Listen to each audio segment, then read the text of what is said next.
above Angel Stadium in Anaheim on a perfect Southern California Saturday. The final game of the spring. And it's the Dodgers and Angels ready to do it. We welcome you inside our broadcast booth. Joe Davis with Oral and Omar. Milano Rizzo joining us in just a moment. I'm going to start with you. So here we are with the final spring game coming up. We find out today, confirmed from Dave Roberts, they'll carry 12 pitchers, which means 13 position players, which means a chance for you to break down what you think those 13 look like. Well, I think coming down the stretch, there were question marks whether Charlie Culberson was going to make the team, Trace Thompson, and Austin Barnes. Well, Yasmani Grandal, Dave Roberts mentioned that he'll be ready for opening day back at Dodger Stadium, so that opens the door for Austin Barnes to make the ball club. Well, then I think Howie Kendrick's also going to be on the DL, so Charlie Culberson I think is going to take in that spot. And then we know Andre Ethier and Alex Guerrero, which I think opens up the spot for Trace Thompson. So right now I think all three of them will be making it come opening day. From hitter to pitcher, and a much easier job for you. I think we have clarity when you look at the starting rotation. Yeah, no question marks now that Ross Stripling's in the 5-hole, and we know the big horse is going to be the #1. Clayton Kershaw is going to kick us off against the Padres. Then Kazmir Maeda, Alex Wood, who's going to be on the hill tonight, a final tune-up, and Ross Stripling. And with Alex Wood here tonight, this is a guy who remade his mechanics with a biomechanic lab and Rick Honeycutt over the offseason. Healed up his right ankle, got his arm slot higher, and he is throwing the ball better than he has in about 2 years. This will be the final tune-up for what I believe will be a very good year for him. You did starting rotation, you did position players. We still got to do bullpen, so why don't we get it to Alana Rizzo after this break. It's Dodgers and Angels, final game of the spring. Can you believe it? Opening day 48 hours away. First pitch of this one coming up.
Series 2-1 on Thursday night, 5-1 last night, both at Dodger Stadium. We shift now to Angel Stadium of Anaheim for Game 3 in the final game of the spring. We go down to the field now with Alana Rizzo. Well, Joe, as you guys were mentioning, Dave Roberts is going to announce the final roster spots after the ball game tonight, and there is a question to be remained in the bullpen as far as that is concerned. He said that they are going to take 7 relievers in the pen, but who is going to be the 7th man? Is it going to be Luis Avilan, or is it going to be the right-hander as far as Lewis Coleman is concerned? You can take a look at their spring numbers, and Lewis Coleman has had a tremendous spring in 11 games, hasn't given up a walk, and look at the ERA, a 1.64 earned run average, incredibly respectable. The other left-hander, if he makes it, Luis Avilan, has struggled in the spring. Now, the big question is whether they're going to carry 2 left-handers to complement J.P. Howell, or if Lewis Coleman, who is out of options, is going to make the pen, guys. All right, Alana, so with those announcements coming by tomorrow morning, still a couple of decisions to make for Dave Roberts, who penned this lineup for this series finale. Carl Crawford has hit out of the leadoff spot more than anybody this spring. He'll do it again tonight. Chase Utley bats second. Justin Turner hits out of the 3 spot. Adrian Gonzalez will DH. That was a last-minute switch with Scott Van Slyke, who was scheduled to DH and bat 8th. They stay in the same spots in the order, but switch positions. Van Slyke will play in the field, and Gonzalez will do the DHing for Dave Roberts. And they'll do it against Nick Tropiano, 6'4", 25-year-old.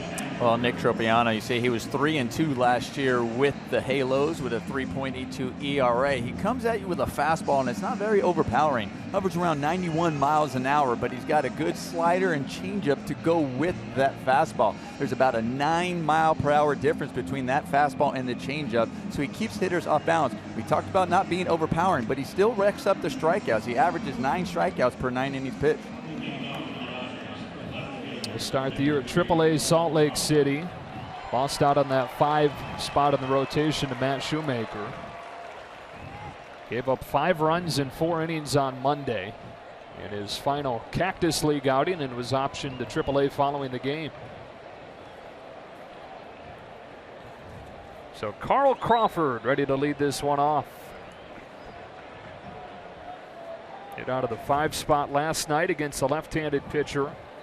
Bats leadoff tonight and takes ball 1. 8 hits and 44 at-bats this spring. Had a double last night and that 5-1 Angels win.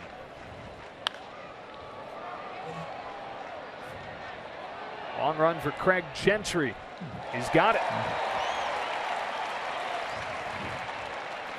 This Angels defense, keyed by Mike Trout, who plays for the first time in this series. He's been dealing with a stomach bug over the first couple of nights. And this Mike Trout did not commit an error in 2015, and that really is not the highlight. The highlight, he robbed 8 of those home runs last year with no errors, and of course, he roams from one side to the other, covers the gaps, and he is a highlight reel every night he puts on a uniform. As a hitter, you're saying, hey, let me hit the ball right up the middle, but Mike Trout out there, I don't want to. I want to kind of pull it to go the other way. Here's Chase Utley taking strike 1. Starting at second base tonight. Good chance he'll be the opening day second baseman. Elmar, you mentioned it off at the top of Howie Kendrick. Still rehabbing back from that calf injury. And Dave Roberts saying today the goal is to have him ready to go for the home opener, which is game 8 of the season. You watch Trace Utley. I see a young Trace Utley through spring training and right here tonight. Chase Utley, I think that it's the nicks and the cuts as you get older, as the season wears on with Chase, that'll make him look a little different than he was when he was younger. But right now he is healthy and he feels great. A good spring for him. He's hit .321. You're in what he hopes is his first full season in a Dodger uniform, acquired last August. Swings and misses at a sharp breaking ball for strike 3. And 2 up and 2 down for Tropiano.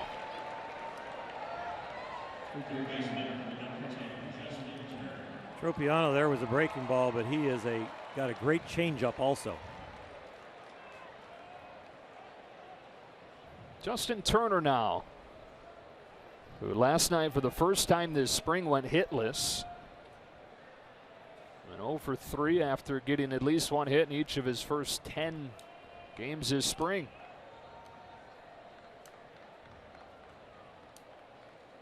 It's okay though, right, Nomar? You don't want to go too hot. It's funny. I was just thinking about that. Like, kind of as a hitter, I wouldn't want like to go a whole spring and not, and get a hit and like carry this hitting streak into the season. It's kind of like, all right, it's over, and I have to work. Let me have the hit streak during the season. Let me start one on opening day. Here's the 0-1. Lays off it. 1 ball, 1 strike. There would never be a thought to, I just going to ground out to second 3 times tonight and then take it on in. No, I mean, you're not thinking that. Gosh, if I knew I could just ground out the second every time, I figured then I can ground one in the hole every time too, right? What about if he's 0 for 1 after this at bat and he goes to Dave Roberts? All right, I'm done. Well, if he's feeling okay, why not? Listen, right now, the whole goal in this last game, this last tune-up game, is really to stay healthy. That's what it is. And if that's what it takes, I mean, Dave Roberts is going to turn to the veteran guys and ask them, hey, what do you need today so you can be ready? Turner waits on a 2-1. And a late swing on an elevated fastball at 95, 2-2. Matter of fact, if he did just take one at bat and take it in, that tells me that I'd actually feel pretty good that, all right, he's feeling good, that I'm ready. That's all I need. I mean, when I was locked on the mound, I would skip my side work. So I could play catch, 10, 15 throws, get a little loose and go, all right, I got it. I didn't even need to get on the mound. It's like, it's there. And you would feel that out of spring training? I could feel that mid-season. I would start after the All-Star break eliminating side works after good outings if I could still feel it and I felt like my body was in good shape, because I want to save the bullets for the rest of the year. And Turner earns the walk. Keep this inning alive for Gonzalez. The walk's good too. For Justin at this stage too, because like, all right, I'm able to see the pitches, taking pitches. The other thing is just, there are times throughout spring training, even when you do walk, it's how you walked. Was I out my front foot? Was I, committing to a pitch, even though but I didn't really see it well out of his hand. Even that walk, it seemed like he saw everything pretty well out of the pitcher's hand. Adrian Gonzalez now, who seems to be ready to go for the season. Missed a little bit of time early in spring with a sore back, and then missed some time away with Team Mexico on the World Baseball Classic qualifier. Rejoined the team a couple of weeks ago, and the numbers this spring pretty good.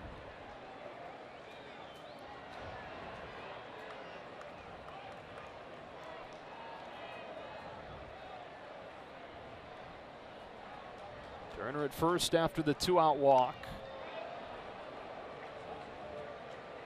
And 0-1 on Adrian Gonzalez. You can tell when Adrian's feeling good. It's not about 0 for 4 or a 4 for 4. It's about the way he stands in the box and how his rhythm is and his balance. And he'll let you know, because he rarely makes bad swings or is out of balance. And when he does, he coaches himself right away.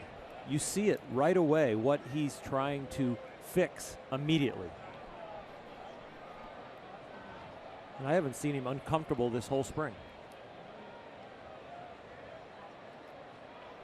13th big league season for him. Close play at first. Turner digs those hands back in. It'll be his 5th year in Los Angeles, which will match Adrian's longest stint with a single team. Started his career with those 5 years in San Diego, after he was traded from Texas. Here's a 1-1. Gonzalez swings through that change you mentioned, Earl. 1-2.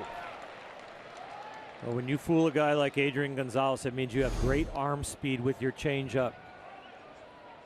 You're hitting off the fastball, but if you can match the arm speed of the fastball and take velocity off, that's when you will see even the great hitters be out in front. Turner at first with 2 away, and a 1-2 is fouled off. He learned that changeup, or at least perfected that changeup, while he was in the Cape Cod League during his college days at Stony Brook. And before his sophomore season, worked day in and day out in one of the top collegiate leagues in the country. To perfect that change, it's become a big part of his arsenal. Here's another 1-2 with Turner dancing off of first. Tropiano will step off. Justin Turner trying to get a good jump there, almost kind of doing a rhythm or a timing off the pitcher, where he was trying to go even before he lifted that front foot. You see Justin over there and then recognize that, oh, I better get back here. And you can take that risk with 2 strikes on Adrian. If you get thrown out or picked off, you get Adrian with a fresh count.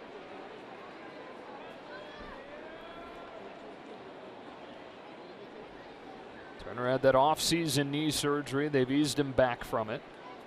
But running the base is always one of the last things to come when a guy comes back from an injury and a surgery like that. I'm not a big fan of all these dive back to first with our 3rd hitter 2 days before opening day. With that injury history.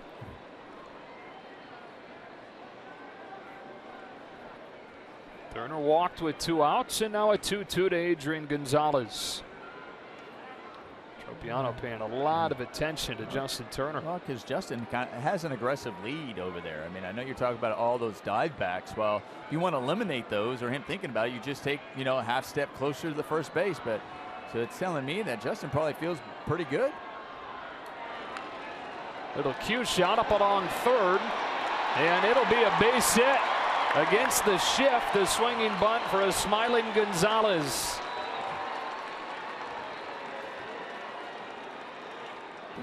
Nomar with Cincinnati, we saw Jay Bruce and Joey Votto trying to lay bunts down even as far as 2 strikes and counts. Here Adrian Gonzalez gets that changeup and just cue shots it right down there to 3rd. And he's smiling. Adrian's probably thinking, I'll take that during the season. He's smiling now, looking at that. But he's yelling about 10 feet from the bag.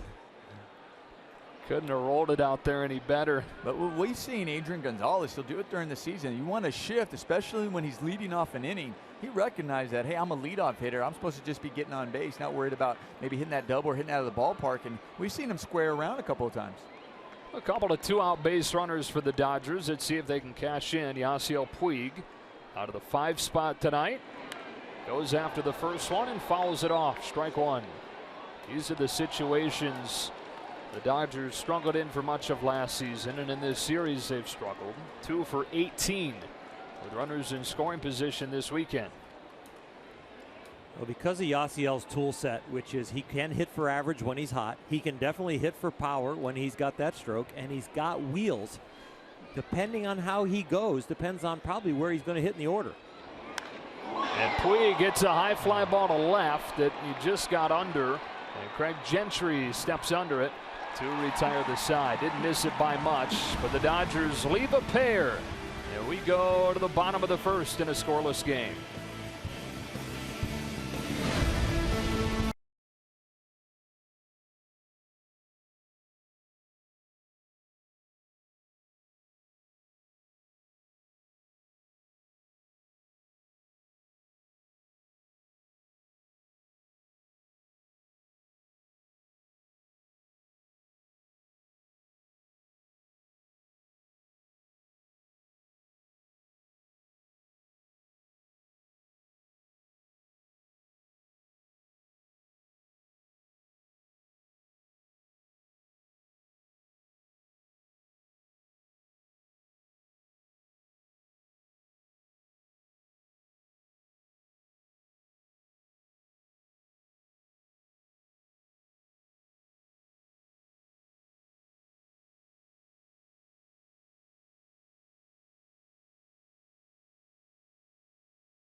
In the top half, but don't score. The Angels come up for the first time, and here's Mike Scioscia's lineup with a couple of new pieces at the top of it. Yunel Escobar having a really nice spring. Craig Gentry will be part of the platoon in left this year, and then Mike Trout and Albert Pujols one of the best 3-4 combinations in the game. Near the top of this Angels starting 9 that'll face off tonight with the Dodgers. Alex Wood, and Oral, you mentioned it earlier. His start a couple of nights ago, his final one in Cactus League action, he said as good as he's felt since 2014. Yeah, he's feeling really good health-wise. He's feeling good mechanically. He wants to be a ground ball machine, and he doesn't need to go for a strikeout unless it would really be a key to strategy. Keep the pitch count down. Try to go deep into the game. He is so competitive, and he wants to do more than just be a big leaguer. He wants to make an impact.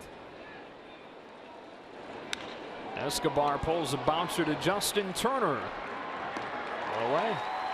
Part of this Dodgers defense. The shortstop Corey Seager got involved this week after missing much of the spring with a knee injury. And he looks healthy, which is key. I mean, we just talked about in the open about guys possibly making this ball club out of spring training. Well, how about the middle of the infield? The captain of the infield, your shortstop, being a rookie, and Corey Seager.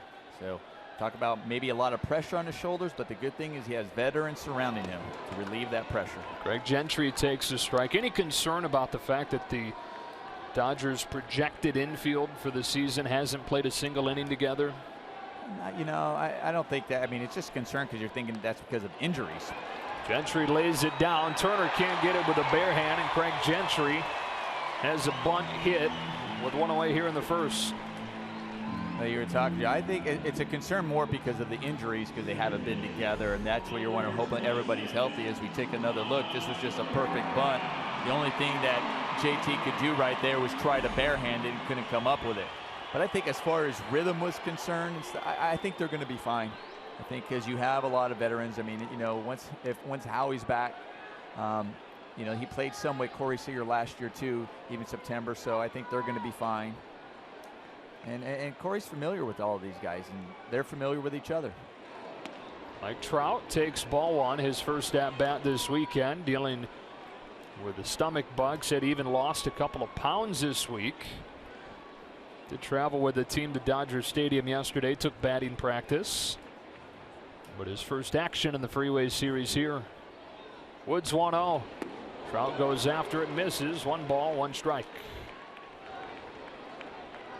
.388 this spring with 4 home runs and 15 RBIs.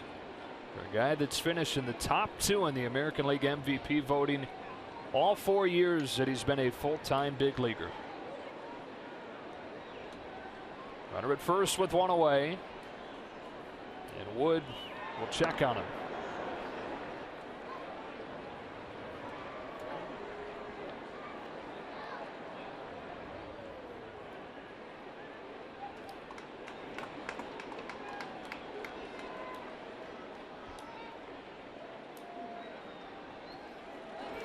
Runner takes off, pitches up and in, throw down from Barnes, gets him. Austin Barnes cuts down Craig Gentry, and 2 away here in the first. Watch the exchange from Austin Barnes here. It was so quick.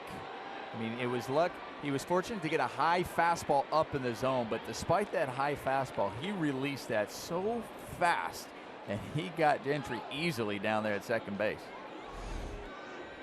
Wipes the bases clean, 2 away and a 2-1. Misses downstairs to Trout. Gentry can really fly, and he got him by, like you said, a good gap. 3-1, 3-2.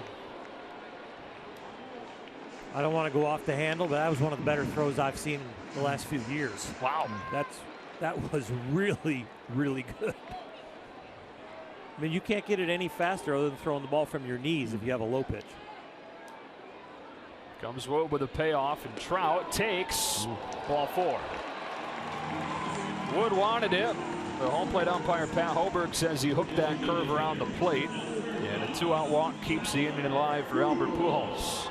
Well, you're pitching to a guy that before the age of 23 has 25-plus home runs 4 years in a row. He's in Hall of Fame company, and he pitches them that way. He has to go to all different quadrants with all different speeds, keeping the ball down, trying to make sure he can't hurt you. And especially after the stolen base, do you want to keep him in the ballpark or out of the gaps? I think the walk is fine.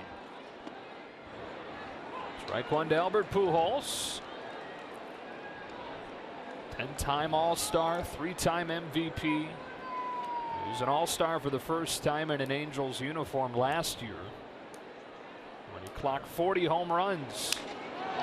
Line drive, base hit to left. Trout read it well and will take third. So a 2-out base hit for Pujols, and the Angels at the corners. Nora, you talked about Mike Trout, watching him, that is okay, but then you have Albert Pujols behind him, and the one thing with having Albert Pujols behind Trout is that Trout runs the bases so well and gets around him so fast that even if Albert, can hit him in the gap, can hit him out of the ballpark, he can score easily from first. And we saw that speed on a base hit to left field going first to third, making it easily. Give C.J. Cron an RBI opportunity. Both teams with a first inning chance. Dodgers left runners at first and second when Puig flied to left. See what C.J. Cron does. Hitless in 7 at-bats in this series so far.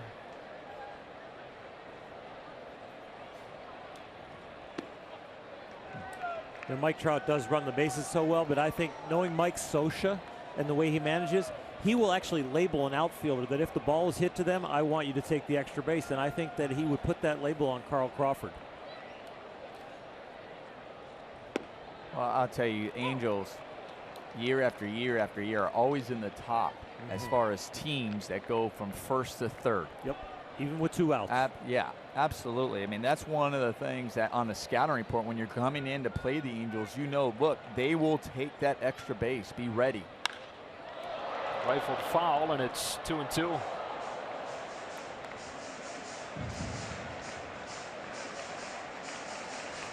C.J. Cron, a former first-round pick out of Utah. 26 years old, his third big league season now. It was the opening day DH last year, but hit below 200 in his first month.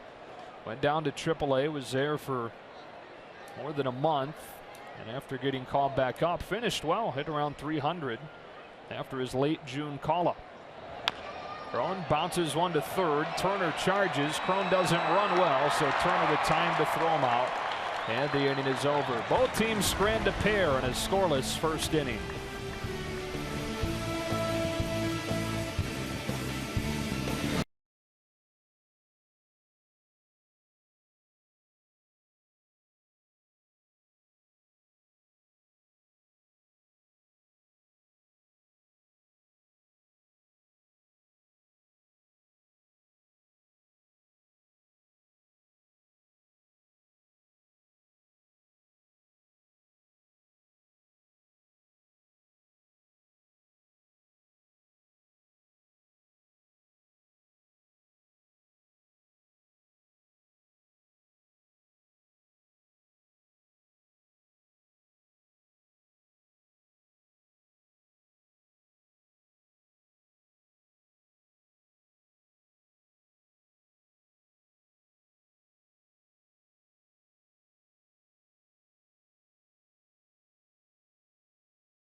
Six, 7, and 8 coming on for the Dodgers on a beautiful night for the final game of the spring. Dodgers 13, 16, and 3, and try to snap a 4-game skid here at the tail end of spring training. Corey Seager set to lead off this inning against Nick Tropiano.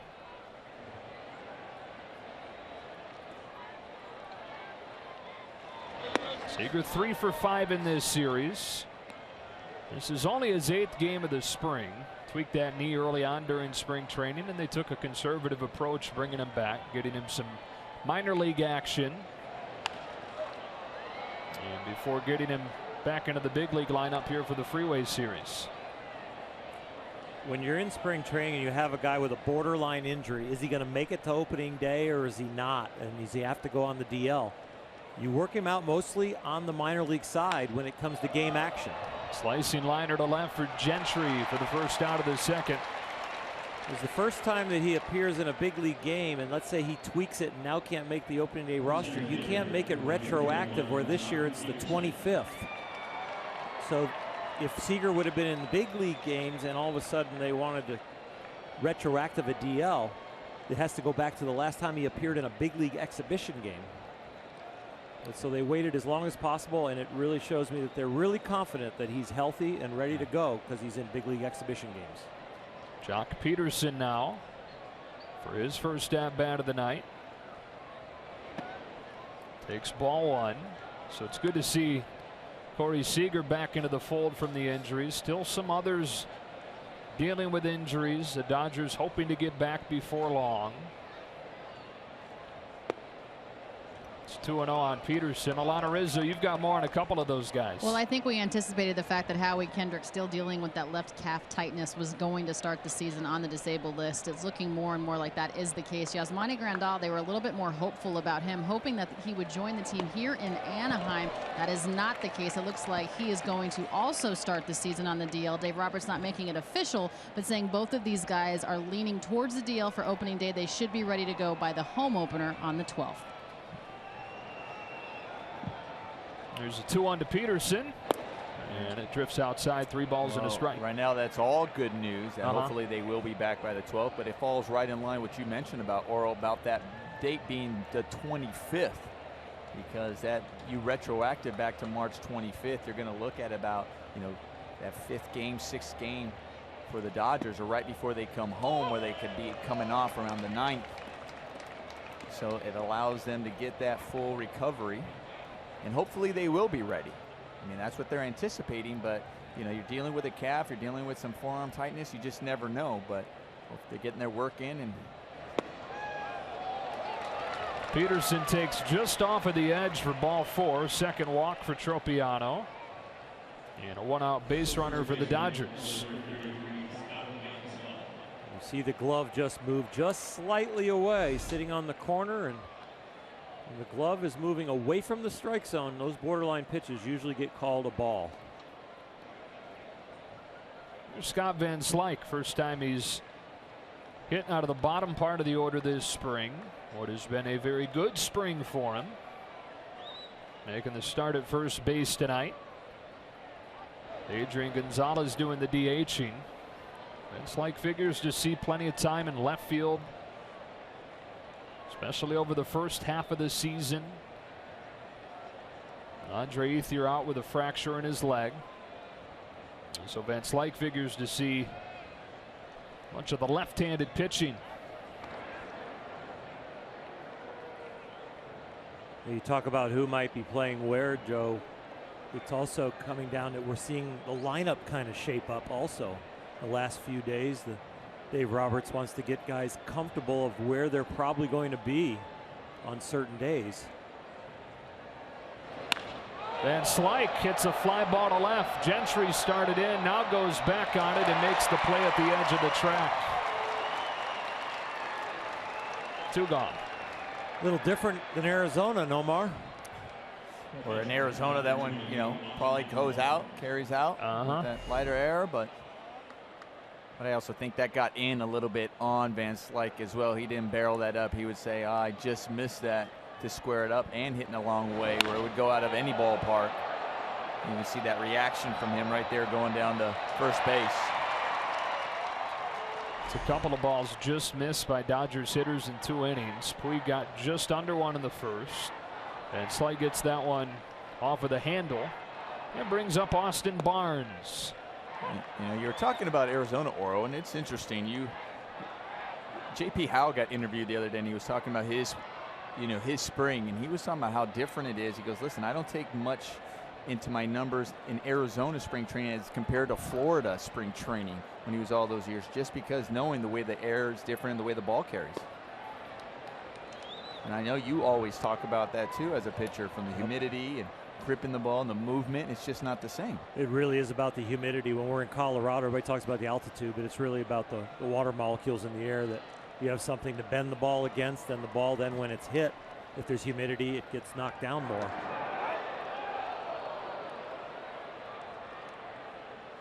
You're creeping out there in a standing lead. You better keep your weight in the balls of your feet with your knees bent, because if you get caught flat-footed or with your knees not flexed, it's that extra little beat to start and creep up. It takes a really, he broke at the right time. He took a false step. He kind of jumped up in the air and didn't gain any ground back to first base, which made that close. 1 ball, 1 strike on Austin Barnes. Tropiano delivers a fastball outside, 2-1. He's on the balls of his feet that time, diving back in. When you watch pitchers field, when you watch catchers catch, when you watch runners run, if they don't look like they got a good jump or they didn't have much range, the first place you look is their first step, and you make sure it actually was a step, not an up and down, not a half step, but a full step. That's where a full crossover gets you. On the mound, when you get a ground ball back to you at first base, when you're going back or going to second, a full crossover gets you 6-7 feet, where 1 jab step with the place where you're going gets you a half a foot, maybe a foot. Barnes rolls 1 to short. Simmons feeds Pennington to finish the inning. Peterson with a 1-out walk, but nothing to show for it. Middle 2 and no score.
Tickets to opening day with a 2016 Dodgers mini plan. Choose from great promotional games that feature bobbleheads and new retired number pins. Visit Dodgers.com/mini-plans. A lot of Dodger fans making the trip down to Anaheim for the final game of this spring edition of the Freeway Series. Alex Wood to Cole Calhoun. Sharp breaking ball hits the bottom of the zone, strike 1. Final edition of the Freeway Series, but not the final exhibition game for the Angels. No, one more? No more. They're going to play the Cubs tomorrow in an exhibition game and then open the season. Hey, listen, I don't make the schedule, guys. I mean, that's just. We were just asking you to analyze it. We weren't asking you to make the schedule. Yeah. Well, That's probably what everybody in their dugout's probably thinking, the same thing, just kind of scratching their head. They're like, sure, why not? One more against the Cubs. Let's add another. Back-to-back breaking balls and then a fastball up, 1-2. Cubs are playing the Mets in Las Vegas. Saw that the other night. Now they're going to come here and play. Well, they're playing an exhibition game and then opening the season. Yeah, so that, I think that's the interesting thing. I don't see that too often. Why not an off day? Right. Hey, before we open, hey, you guys want to play a game? Want to get together? You still need guys to throw? We do. What do you say? Dress rehearsal. Right? And they're playing a day game tomorrow, 12:05. Oh. Here's a 2-2. Went to the breaking ball again. I wonder if the Cubs are going, while we're going to Vegas, and still, you know, we talk about getting that stadium feel before you actually open up, and I don't know. I don't understand that. It could be a little bit for the Cubs. Right. It could be a little bit for the Angels because they only had one game here. This one, if there was no game tomorrow, so for them to get used to their own park. And you look over at the Angel bench, we can get a shot of how many guys they got here. They got a lot of extra guys, so they're ready for tomorrow. And Slike feeding Wood for the first down of the inning. I'm not sure their regulars are going to play because they've got, it looks like all the September call-ups are already here.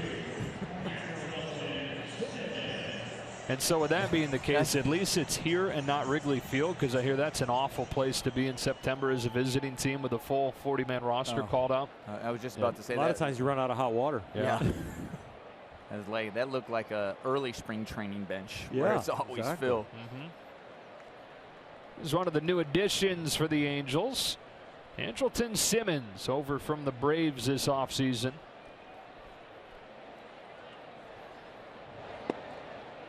Not many people would argue with him being one of the top defensive players in the game. When he's been below average offensively over the first few years of his career. Angels hoping that he can ratchet it up on that side. 0-1. Strike two. Every hitting coach he's had has tried to make him more compact and shorter to the ball. And he just has a tendency, like a lot of young hitters, to get big, and especially when he gets himself in good counts. But he is fun to watch on defense, I'll tell you that. Even that last inning when he just had that, wasn't really routine, but he made it look routine and too easy, where he just flipped it to second and the force out at second to end the inning. It was just so smooth. Alex Wood recalled a time that they were together in the Braves system back in 2012. Alex was in Rome, Georgia. Simmons was rehabbing down there.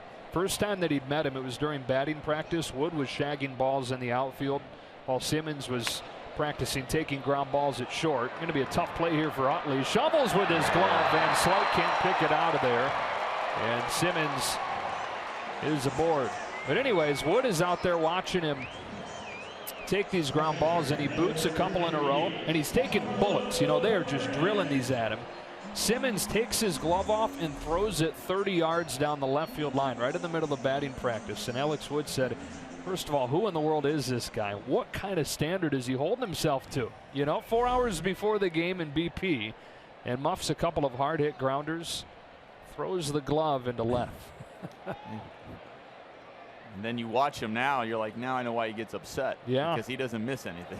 He doesn't miss many, that's for sure. Strike going to Carlos Perez.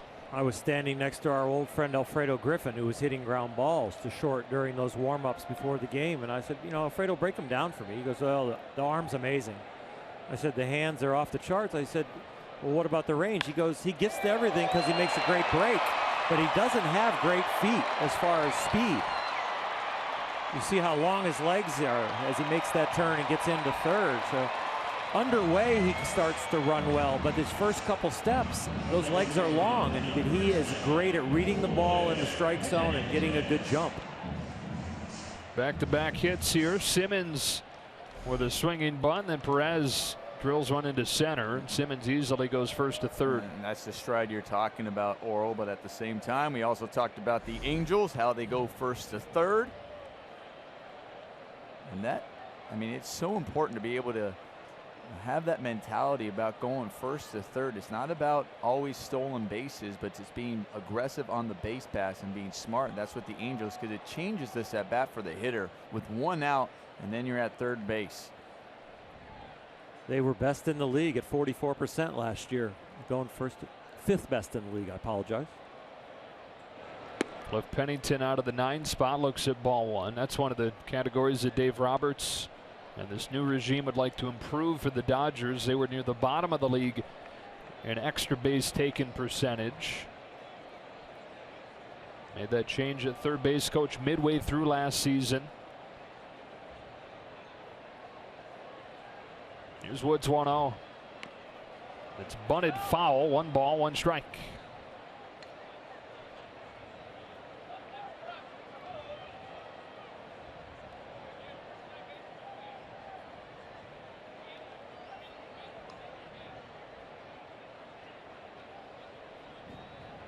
It was Ron Renicky that the Dodgers made the change to in the third base coach's box. He's now handling that job here for the Angels. Back-to-back singles for Simmons and Perez. And a 1-1 to Cliff Pennington, who shows bunt again and has to twirl out of the way. It does get him and loads the bases.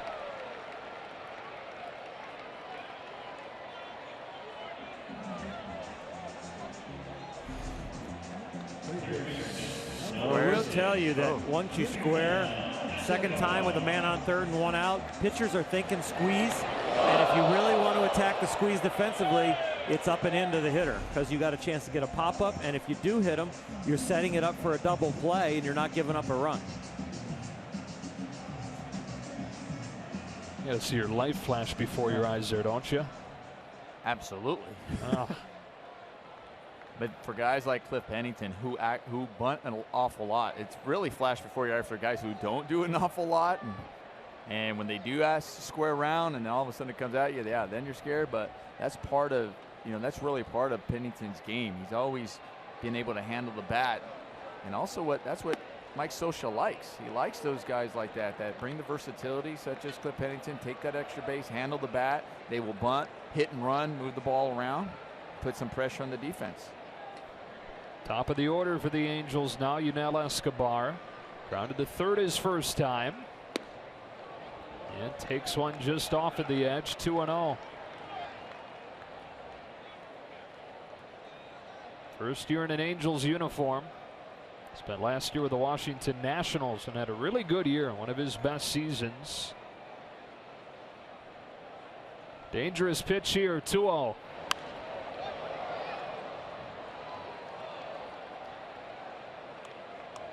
Escobar in his 10th big league season now. Angels his 5th team that he's played for. He, like Simmons, started out in Atlanta, some time in Toronto, then on to Tampa Bay, before spending last year in the nation's capital. Here's a 2-1. Perfectly placed all, 2-2. Sometimes it's easy to throw the ball down, sometimes it's easy to throw it to the inside or the outside, but when you can do both, that's when pitches become almost unhittable.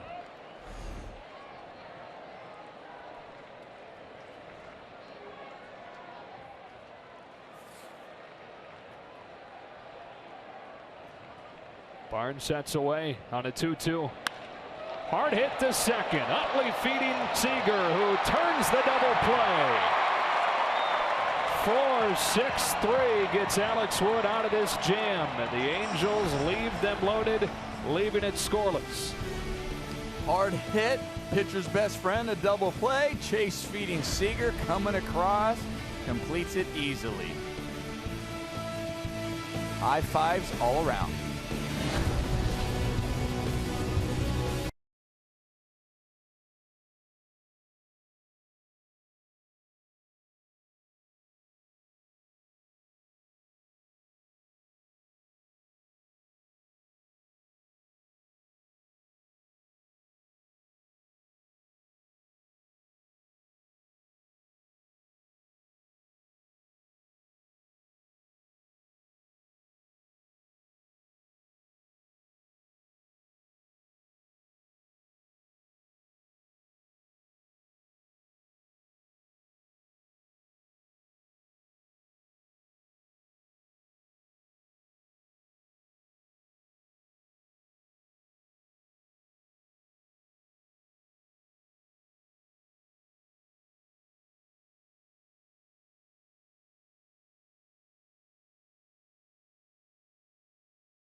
play to get the Dodgers out of that inning, and Corey Seager turned it smoothly.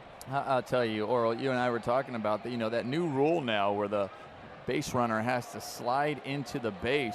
Middle infielders now have really no fear as far as getting taken out over there at second base. So sometimes you can get an extra step away from the bag, knowing that you don't have to get there early to clear yourself, because you don't have to clear yourself quite as much. And the other thing too is, I think it really helps the second baseman a lot as well. Because they're the ones that are always blinded by the runner, coming in, and they know now what they're, how far they can jump away from the bag and where they can stay on it. I'll tell you, the one thing I think I'd be studying now is how guys slide. And what I mean by that is which guys slide with their left leg underneath them and which guys slide with their right leg underneath them, because the rule says you got to be able to now slide into the bag, or at least reach the bag and hold on to the bag. You can't slide off of it. Like, you got to make an attempt to hold on to it. Crawford hits it hard on the ground to second. Pennington for the first out. It's going to help defense two ways too, but you go ahead and finish on your slide thought. But what I'm saying though, so if I slide with my right leg underneath, that means my back's toward the catcher. I can't really reach second that way. If I'm trying to take him out as the shortstop, usually goes to the second base side, coming across like Seager did to turn the double play. I really can't go that far out, or they're going to call a double play because I can't reach the bag. But if I back and hold the bag.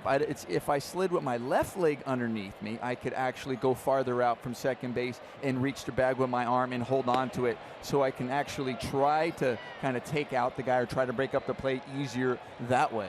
So I wonder if people are going to start teaching to slide with that leg, because it's really hard. I'll tell you, people back home, think about it. You usually slide with one leg or the other. It's just from instincts that you were a little kid learning how to slide. But now it could be a factor with this new rule. Chase Utley hits a fly ball to right center. Calhoun and Trout converging. It's Mike Trout for the second out. And to stay on that subject just for this half inning, I think it's going to improve defense because they're going to not have the anxiety on the turn. So they're going to have stronger throws, more accurate throws. And I think they're going to be able to play farther off the bag because they can get to the bag a little later, knowing that they're not going to have to get as far off once they arrive at the bag when they make the turn to get out of the way. So it's going to really help defense. And one more point, we might see more batting titles from the middle infielders because they're not going to have as much as scrapes and bruises and bumps and from getting hit a little bit. Not guys that you put onto the DL, but guys that won't have the shin problems or the foot problems or, falling down and jamming a wrist, but they can still play.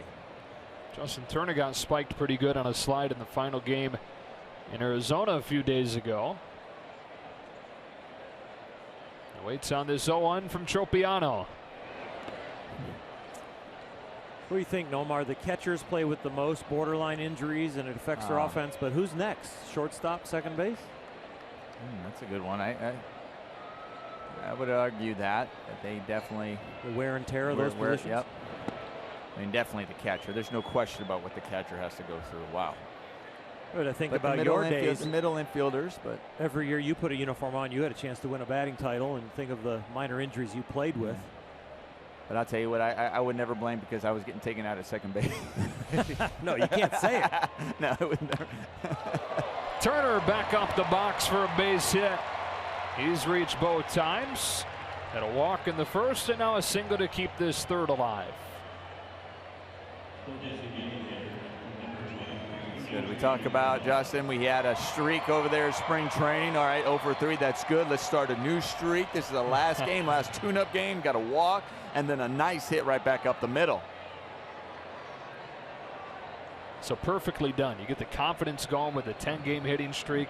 Break it up so you don't have that big number that you're carrying, and then get a little bit of momentum again. That's it. We were talking about win. Now he can take it to the house. Now it's like, all right, looking good, Justin. Take it in. There's Adrian Gonzalez. At an infield single his first time with the overshift on again. And a swinging bunt up the third base line. And reached first with a big smile on his face. He didn't have a single infield hit last year. And of course this will not count. This is still technically spring training. Something he hadn't felt in a long time, busting up that first base line with a base hit.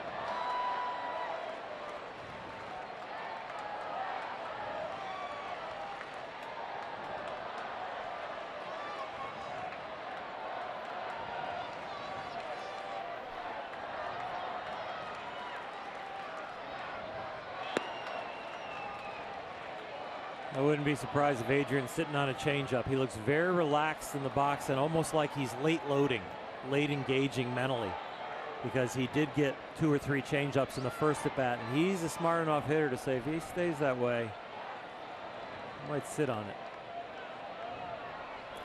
Well, he's one of those who knows, like, I know I'm dangerous. There's a man on. He's like, fastball, he's probably going to try to stay away from me. He's not going to throw me a fastball in the middle part of the plate. But the one that he will throw in the middle part of the plate is probably going to be an off-speed pitch. Staying fastball away. And missing. Green light? Oh, yeah, absolutely. Didn't even look down. That's what I'm saying here. Guys like Adrian well, he did. Gonzalez. He looked down. Yeah. Not down for the sign. The guys like Adrian Gonzalez, you don't look. They decide. They let you know whether they're swinging 3-0.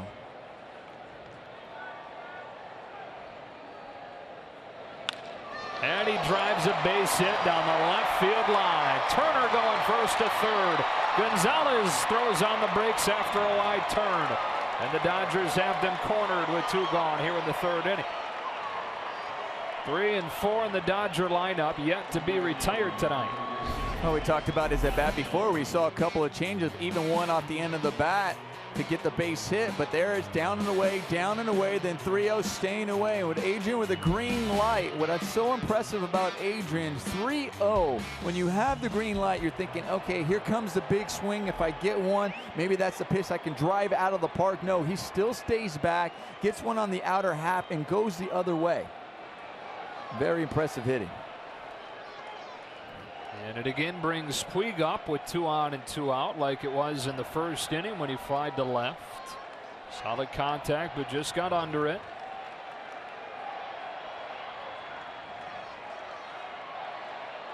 See if he can break the scoring seal here in the 3rd. Ball 1. Batting 5th tonight. We've seen him in the 2 spot. We've seen him hit 5th. Where do you see him settling in? Well, it's really up to how well he does. I think we talked about this in opening this series on the pregame show. Or and I were talking about guys who need to step up. Well, Yasiel's one of them who needs to step up. If he comes swinging with a hot bat, wow, he answers a lot of questions for this lineup. I mean, let's just look right here. 3 Justin Turner, 4 Adrian Gonzalez, and then if Yasiel can swing the bat the way he did the first 3 months he did when he came in to major leagues, or just kind of like that. I know he just exploded onto the scene, but can live up to his capabilities, to his potential. I'll tell you what, it's a tough 3, 4, 5 right there.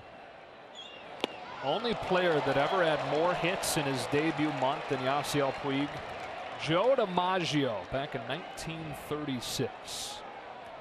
Of course, helped the Dodgers go on that 42-8 run in his debut season in 2013. Was an all-star in 14. Hamstring issues all last year. Hoping to stay healthy this year. Give this lineup a big boost. 1-2. Takes it in the dirt. Count evens up. You talk about a big boost. One of the places the Dodgers really need to prove is the 2-out clutch hit. They were 10th in the league at 215.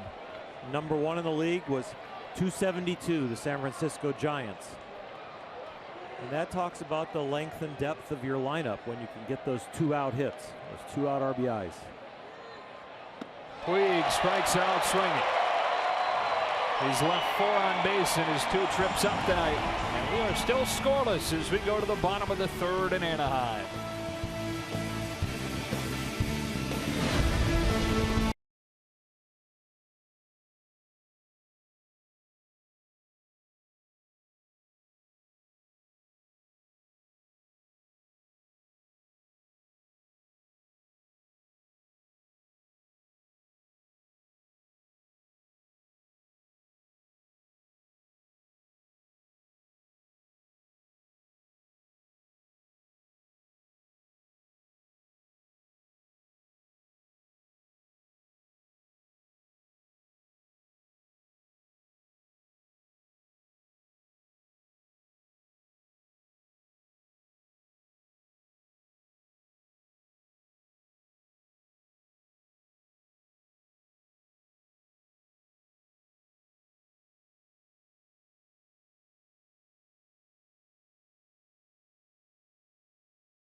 no big deal for Alex Wood. No runs against him. Scoreless out of the bottom of the third.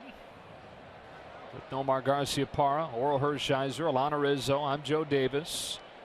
2, 3, and 4 for the Angels in this inning. Wood's first one to Craig Gentry. In for a strike.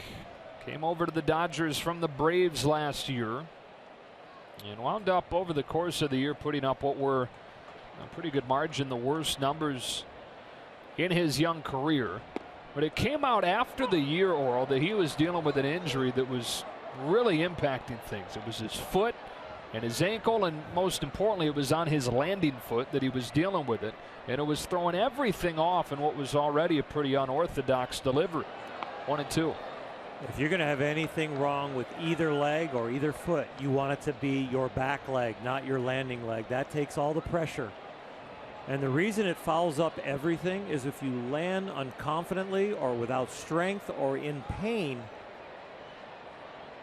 it'd be like trying to crack a whip without stopping the butt end of the whip. You've got to stop this whip as you come down and you land. And what you stop with is your landing leg, and then you stop with your front side, your glove, your front arm. And then everything else comes through. Seager, smooth. 1 out. You were saying the other day that pitchers' landing legs a lot of times are an inch or two wider than their other leg just because of the weight you put on it. Yeah, their quad, their thigh muscle is in circumference. If you measured every pitcher's quad and the circumference of it, you could tell what hand they throw with just by measuring their legs. The bigger leg is going to be their landing leg. Mike Trout taking ball 1. And so, you know, the fact that he pitched with it because he knew the Dodgers needed him and didn't announce it to the public tells you another level of his toughness and his security about his self-confidence, and that I don't need an excuse. Comes over to a new organization in a trade, is a key part, needs to take the ball and says, I'm fine, I'll keep going. Brings it 2-0 to Trout. Down the left field line, a fair ball into the corner. Crawford plays the role, and Trout has a double.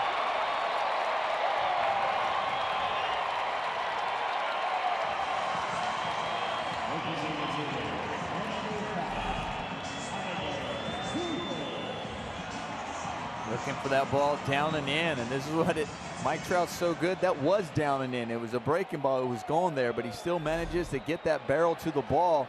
And what's also impressive is how he keeps it fair. And to be able to get a ball down and in on the inner half, get the barrel to it and keep it fair, tells you a lot about the hitter, that he doesn't really cast his arms out away from his body when he's starting his swing. He actually keeps them closer to his body to take the barrel to the ball so he can keep that fair. Pujols now. Either 3 or 4 hitters been retired in this game. For the Dodgers, Turner a walk and a single. Gonzalez a pair of singles. Trout with a walk and a double. Pujols singled his first time. Both teams with opportunities.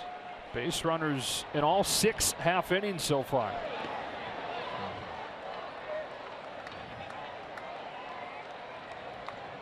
You think about Clayton Kershaw and the Cy Young and never finished lower than 3rd 4 years in a row. He's a one of a kind. Yeah.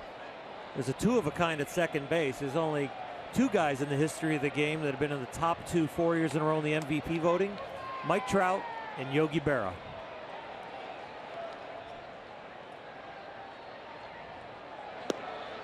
He's worth more wins. I won't get too deep into the sabermetrics of it, but according to advanced stats, worth more wins through his age 23 season, Mike Trout is, than any player in big league history, passing Ted Williams and Ty Cobb just barely with the year that he had last year. Don't get too deep into sabermetrics. Nomar will punch you. That's why I didn't go any farther than that. Worth more wins. We will have to switch the seating arrangement up here. Yeah. I don't need to know how good he is. I don't need a number to tell you. He's good. He's I good. want him on my team. Yeah. How's that sound? It's not that difficult to know that.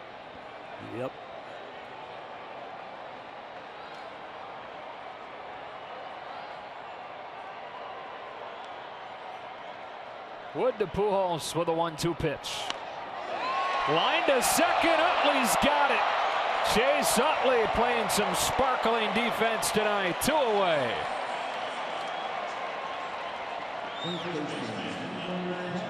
He might not have the range anymore, Nomar, but he's got the reactions. He does, and I'll tell you, he was playing up the middle.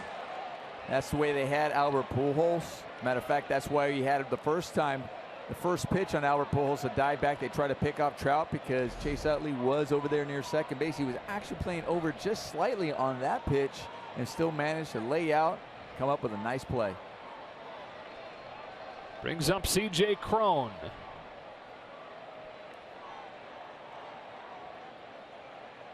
Grounded out to third his first time.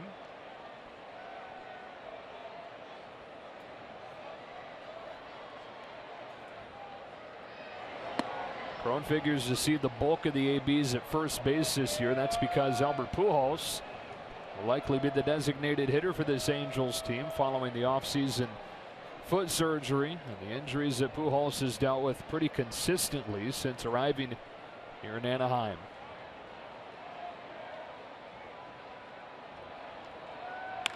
Cron pummels this ball to deep center. Peterson ranging back, it's over his head. Cron will stop at second with a double. Trout scores, and it's 1-0 Angels.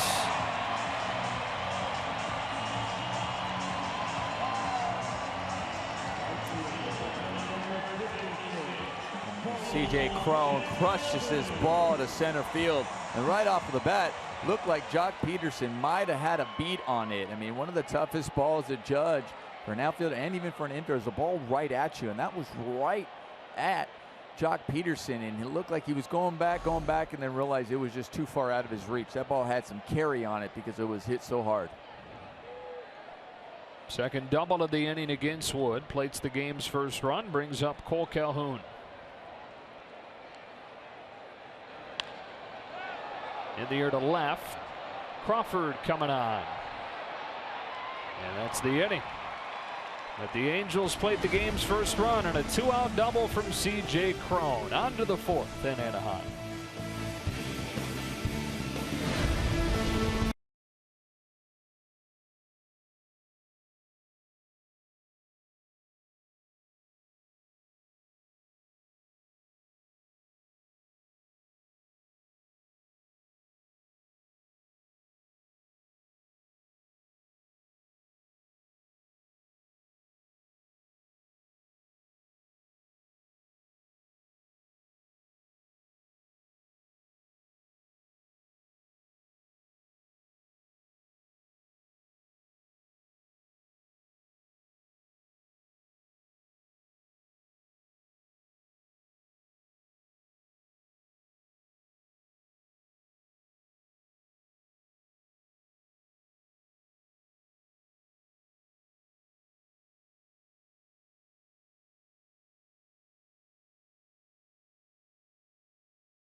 Baseball on Sportsnet LA is brought to you by Carl's Jr., the Midnight Moonshine Burger with moonshine glaze and garlic pepper onion straws, only at Carl's Jr. You two guys go back a little ways, huh? Yeah, he was a great catcher, great teammate.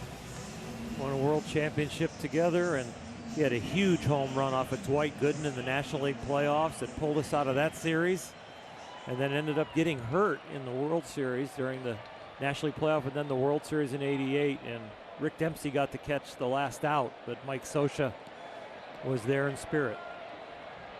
You believe he's in his 17th season now as manager?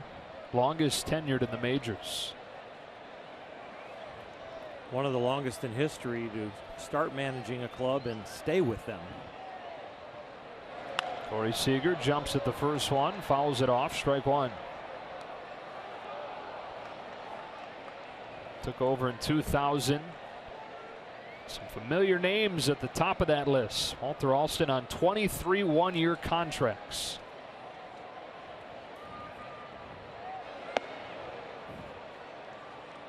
Sometimes you'll see a manager take over a young team and get some managing experience, and then somebody else hires them after he gets fired from there, and that's when they take off in their careers. But Mike Scioscia's first managing job was here, and he is still here. World Series in 02. Trying to get the Angels back into the postseason. They've made just one trip the last 6 years. Seager turns on it and rifles it foul, 2-2.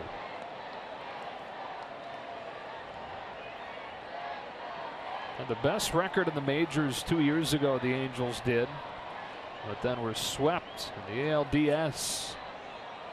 And then last year couldn't hang on to a division lead late. You know, Joe, when they won it all in 2002, it was more of a homegrown team. You know, Molina, Troy Gloss, Troy Percival, Frankie Rodriguez, John Lackey came over, Jared Washburn, 118. And then Garrett Anderson, Darren Erstad, and Tim Salmon in that outfield. A little different equation now here in Anaheim with trying to really build the team through the free agency, and that with then the compensation drafts have kind of raided their farm system. So Mike trying to put together a lot of high-priced individuals that have big resumes. You see C.J. Wilson right there is one of those signees. Seager with a heck of an at-bat to begin this inning. Trout over to cut it off, but it's deep in the gap, so Seager tests his arm and gets there safely.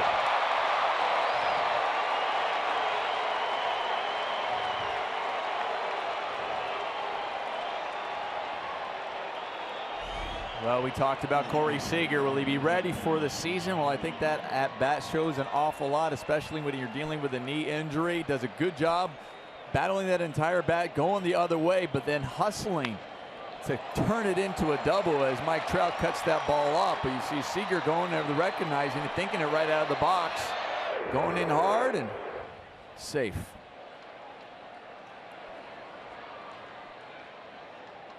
Does a good job also staying on that bag too. And now with instant replay, you got to make sure you're there. You don't pop off because they're always watching that. They're not only looking that you beat it, but they're looking to see if you come off at any moment, so they go check the tape. Don't you hate that when a guy pops off the bag just barely by a hair and replay can get him? Yeah. Yeah. But hey, that's the game. That's the game.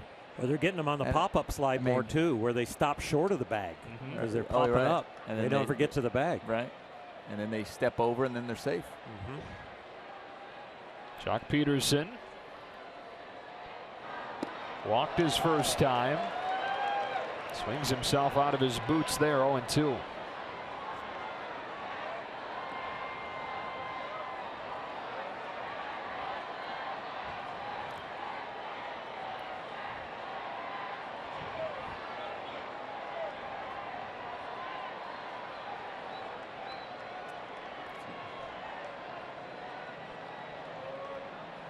See, that's what will frustrate a lot of people with Jock Peterson, is that you got a leadoff double there. And, okay, he's still trying to come out of his shoes, takes a swing like he's trying to hit it 500 feet, knowing he can, but you're also trying to get the job done, at least just trying to get a ball you can handle. I'm not saying you're giving yourself up, but let's just take a shorter swing to at least get it to the right side. Popped up to short left. Gentry coming on, still coming, and it falls for a base hit. Seager up to third. Peterson drops one into short left field for a base hit, and they're at the corners with nobody out. How does that ball get down? He pulls the ball on the ground, he pulls the ball in the air, and the Angels were playing him even, faded him to right field in left field. And I'll tell you what, it's not an easy read by Seager, because this ball, right now you're going, all right, if it falls, I got to get to third. That's what you're thinking in your head. But if they happen to catch this, how far am I if they catch it, they can double me up back at second base. So you're going, all right, is it far? It's so close. Where can I still get to third if it does fall like he did? Or if he catches, if I'm just out there hung to dry and be out for a double play. Scott Van Slyke now with runners at the corners and nobody out here in the fourth.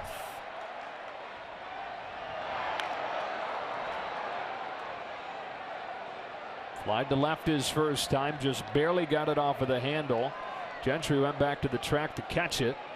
Had a nice sound off of the bat. Had a nice launch angle to it. Came up just short. He's gone deep 3 times this spring. He's knocked in 6. Tie the game with a 7.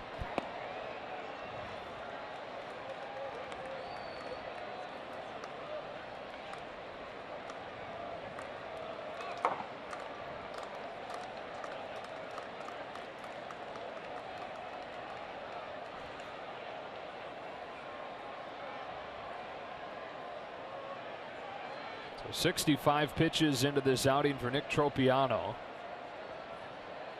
Will begin the year in AAA. And brings the 1-1. 2 balls and a strike. Played in 8 games with the big league club last year, did Tropiano. Had some big starts down the stretch for him. 1 start in April, 1 start in July, then was up for good in late August. With Shoemaker and Weaver both dealing with injuries. In the middle of a pennant race, he was tossed in there in September. He did a nice job. Most of the year, though, in AAA a season ago, had to deal with some shoulder tendonitis that slowed him down mid-season.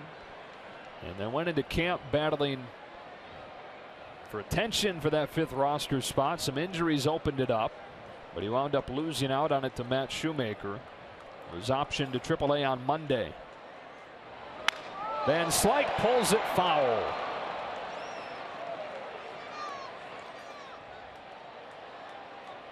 Cracked his bat.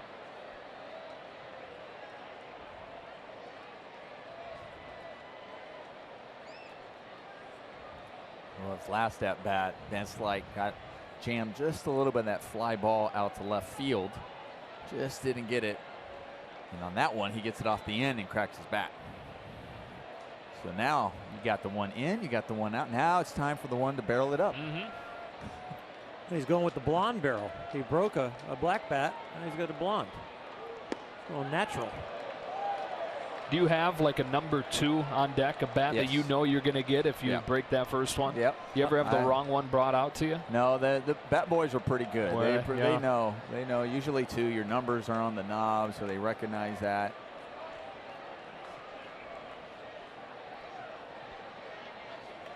Seager at third, Peterson at first. Tropiano trying to catch him flat-footed like he did back in the 2nd inning. Nearly picked him off.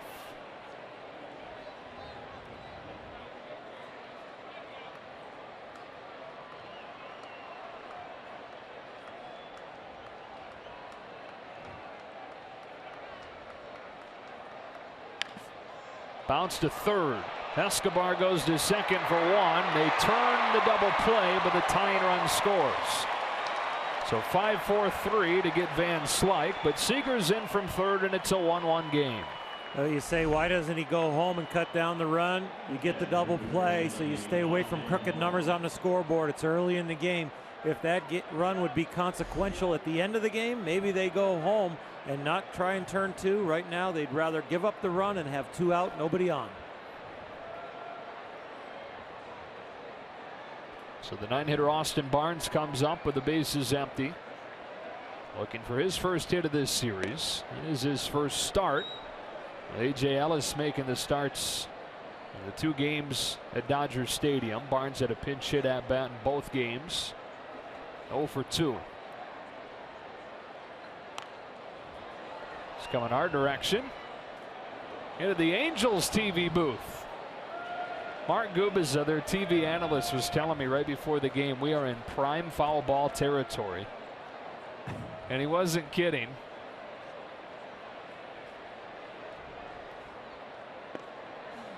One and 2 on Barnes.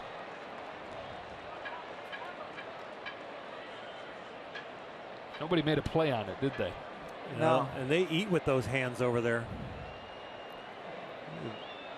Not even a fingernail on it. Barnes goes the other way with a fly ball that sends Calhoun back to the warning track. He's got it, and the inning is over. But the Dodgers get on the board with Seager leading off the inning with a double, scoring on a double play ground out. Calhoun, a nice defensive play. Middle four locked at 1.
Dodgers answer back with 1 in the 4th, and the Giants come to Dodger Stadium for 3 games beginning Friday, April 15th. Be sure to get your tickets today.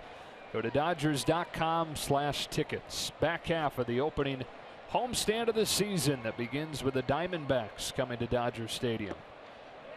Alex Wood pours in strike 1 to Andrelton Simmons. Bottom third of the Angels order, all reached first time through back in the 2nd.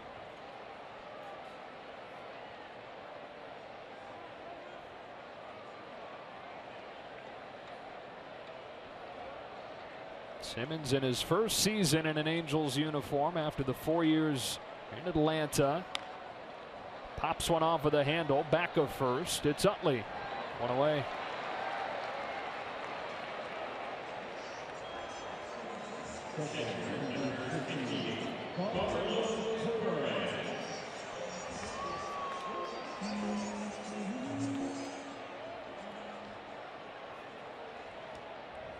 Alex Wood scheduled to throw 4 innings tonight. Well, this should be it for him. 6 base hits for the Angels, but only 1 run to show for it. Coming on a double from C.J. Cron in the 3rd. Carlos Perez 1 for 1 with a single. Wood brings an 0-1. Fastball cranked to left, base hit. Perez 2 for 2.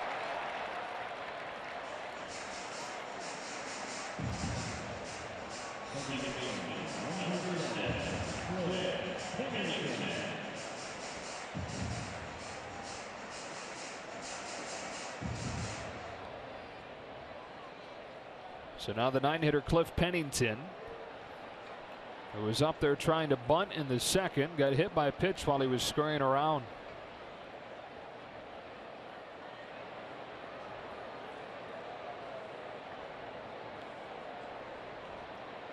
Oral, I know you were really impressed with Alex Wood when we saw him in Arizona earlier this week. Final tune-up here for the regular season tonight. What have you thought? I continue to be impressed, and I like the fact that, you know, in the last game he gave up 2 solo home runs, came right back in and threw strikes, stayed right in his release point, kept mixing his pitches. Then the same thing kind of here, the scratch run, but gets right back on the beam. and is competing and throwing the ball well. I think he started on a mission at the end of last season, becoming a Dodger, the sore ankle, pitching through it and saying, you know what, I'm going to change my mechanics. And I think the mission so far is successful. Fastball to 94, yeah, 2-1. We didn't have the gun down there in Arizona in our broadcast. At 94, that's a different level. He was more 90 to 92 at the end of last year with that bad right ankle.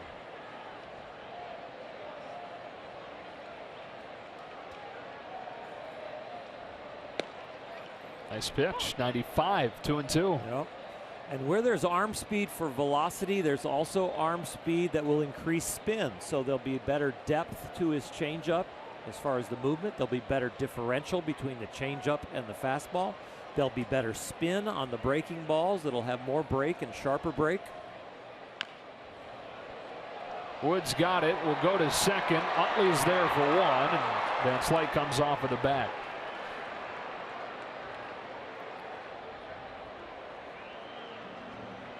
So Pennington aboard on the fielder's choice. And two gone for the top of the order again, Yunel Escobar.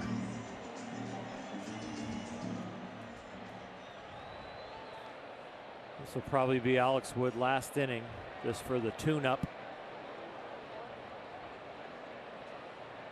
62 pitches. Feeling good about yourself. Get this last out, get in the dugout, and then get ready for the 4-hole in the rotation. Bat goes flying from Escobar, and strike one. Nice change. Some good seats they have right behind home plate there. Sunk below the surface. Yeah.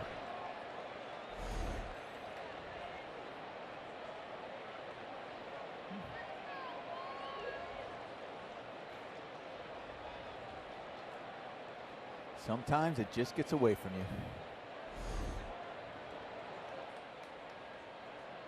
And when it gets out of your hand, there's two things. You hope two things. First and foremost, it doesn't hit anybody and hurt anybody. That's first and foremost you're thinking. I know what second is. What's second? You get the bat back. Exactly. Everybody's okay. Good. No. Everybody's okay. I need that bat back. And you know what I hope when I'm on the mound? You don't get the bat back. Escobar shoots one through the hole, a base hit. Reed comes up on it, and Pennington holds it second. Escobar with his first base hit of the night. It's the 8th Angels hit, and the inning kept alive for Craig Gentry. Well, Escobar does a good job just going the other way with that outside pitch and beats the shift. And you saw, I don't know if that's considered a shift now. I mean, a shift now in these days is a guy playing on the other side, but a very pulled infield. Tilted.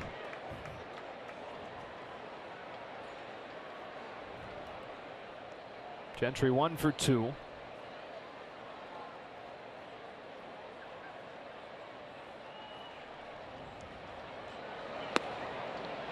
The Angels last year in left field were one of the worst teams in baseball. A lot of people thought they would make a move for a guy to really take over that position, go after a big name and a good outfielder free agent market.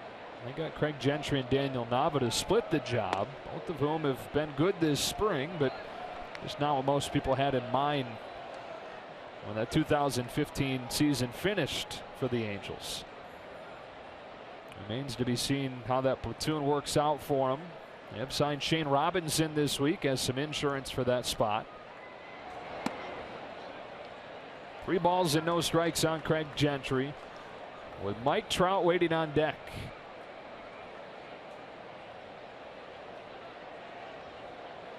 Zach Lee will start the year in AAA Oklahoma City. Here to follow Alex Wood. And they're going to have to face Trout with the bases loaded. Second Alex Wood walk.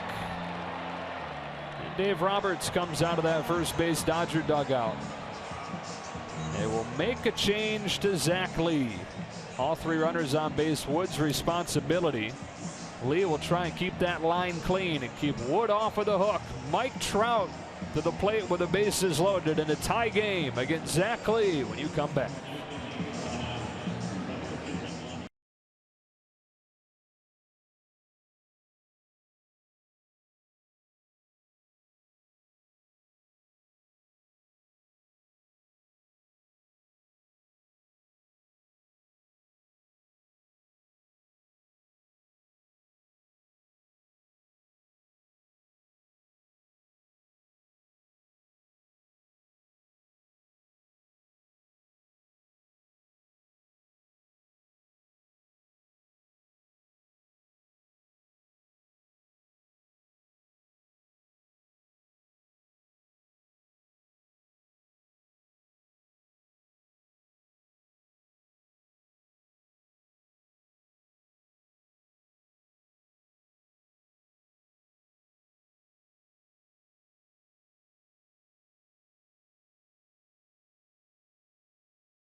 Not quite as bad at this very moment as Zach Lee has to come in and face one of the game's best hitters in Mike Trout with the bases loaded and 2 gone in a tie game in the 4th.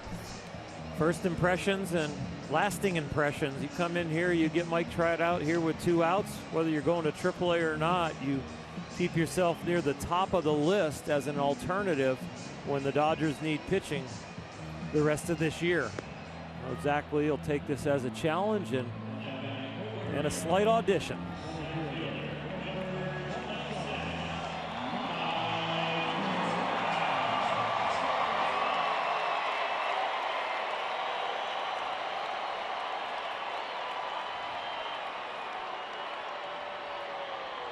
Walk in the first, double with a run scored in the 3rd. Pennington's at 3rd. Escobar's at 2nd. Gentry's at 1st. Here we go, Zach Lee. Ball 1 at 97. That is some adrenaline running through Zach Lee. They're a pretty darn good pitch, too. That was 2.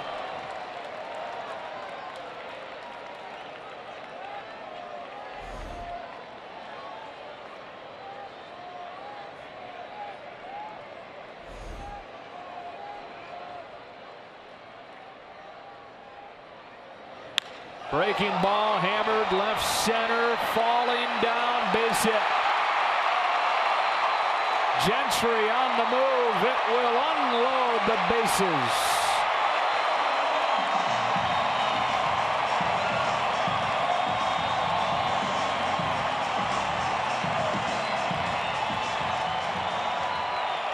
If you're an outfielder and Mike Trout makes a full swing, it's really hard to get a jump on the ball. Mike hit this one pretty good, but it's off the end of the bat, and it is a fooler.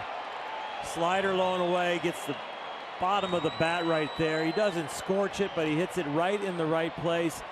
And you see the angle of both outfielders kind of circling it because they were expecting the ball to be hit harder and to be deeper.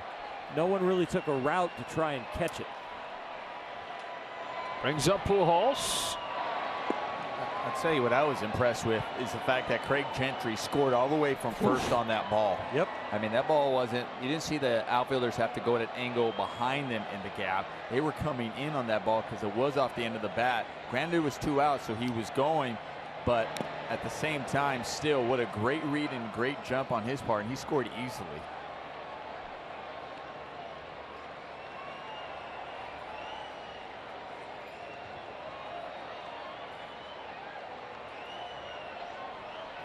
Doesn't get much easier for Zach Lee with Pujols standing in. 1 ball and 1 strike. Pujols 1 for 2 today, singled in the first, lined out in the third.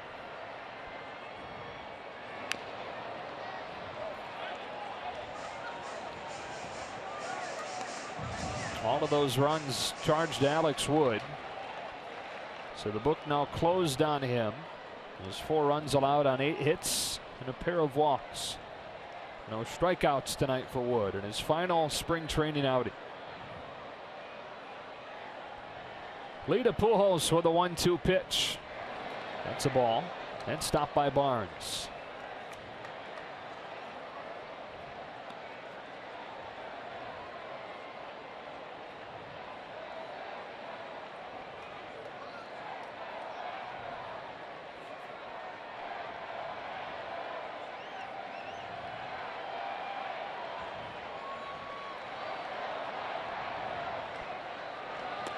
Nice pitch from Lee, but it squeaks through the legs of Barnes, who will throw Pujols out.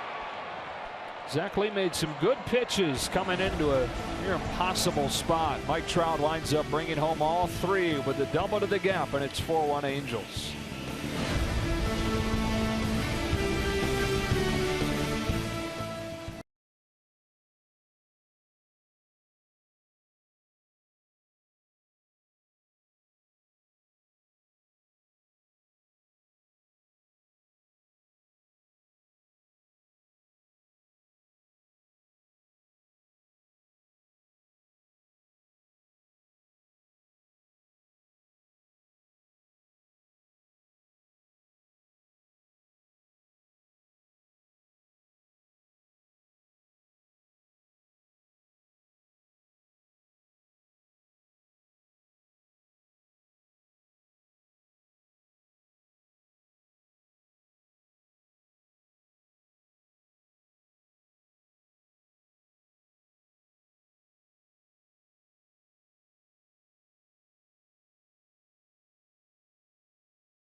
The 5th inning in a 4-1 game. Greg Mahle comes in.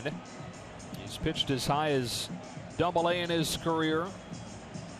Out of UC Santa Barbara. The Angels took him in the 15th round a couple of years ago. And he's had a really nice spring for him in 11 outings. A 1.59 earned run average. So he earns himself a trip here to the Freeway Series. And will face the top of the Dodger order, trying to come from behind again. Carl Crawford 0 for 2 tonight. Flied to left in the first, grounded to second in the third.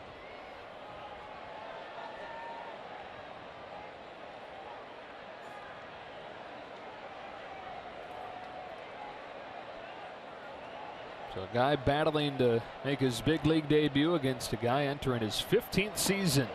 From that low arm slot, ball 1. I come from the land down under. Men at work. And he does. Not quite a submariner, but very, very low. There was a little lower.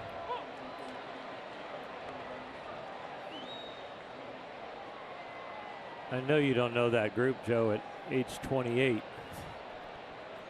I bet my dad does. That's not very nice. Wow. Rook, you got it. You just earned more Rook. Wow. Is that a good thing? That's a good thing, I guess. Yeah, 2 of your age, and you're still 1 short of mine. Yeah. That's high math.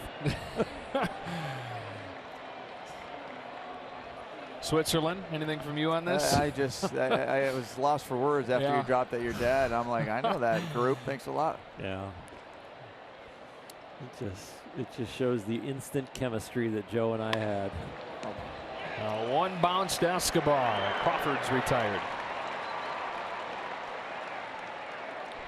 So Chase Utley comes up as we look back at our Carl's Cam replay. Some of his defense from earlier tonight, Omar. We see the lane out here on a ball by Albert Pujols, getting a nice snag over there. He also had a couple great effort over there with the glove. You see him kind of faking that, but he also, when he charged and tried to flip at first base, that we saw that Van Slyke couldn't come up with, but turned some couple of nice double plays as well. So he's getting a workout out there defensively.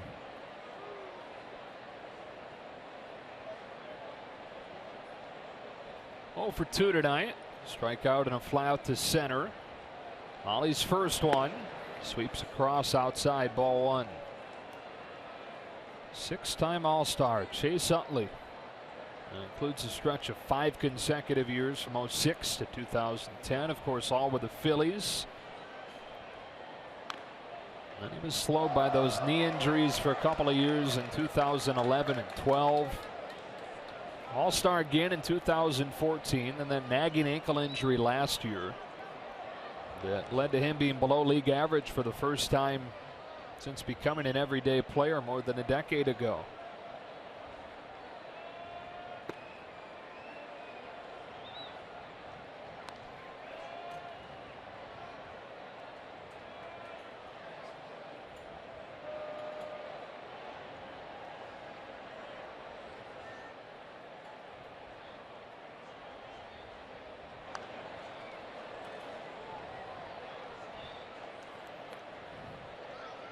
.37 years old. He's signed for the pedigree too. The ability and the pedigree and the toughness. You need some guys on your team that have been to the promised land or wearing a championship ring and can be part of that equation. Well, we saw last year when he came over to the team, kind of gave the energy and the boost that he brought. It was instant. Going down the stretch to make to that postseason run and win their 3rd consecutive division title. When we do the pregame show on the field at home with our desk right by the Dodger dugout, he was the first one in the dugout every night.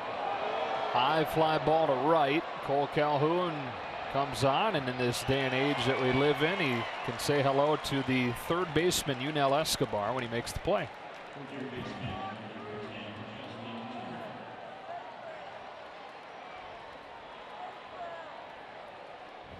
Does the 3rd baseman have 30 seconds to get back to his position now after going? Yeah, with the new pace of play rules, I think he's got to stay there. I'm just wondering. If he makes that play, Right. how do you score it in your book? Do you still? I'm like P5 with a joke. Yeah, a little smiley face. I use the @ sign. Do you? I go P5 @ 4. Okay. Here's Turner. They've not retired him yet. Walking a single.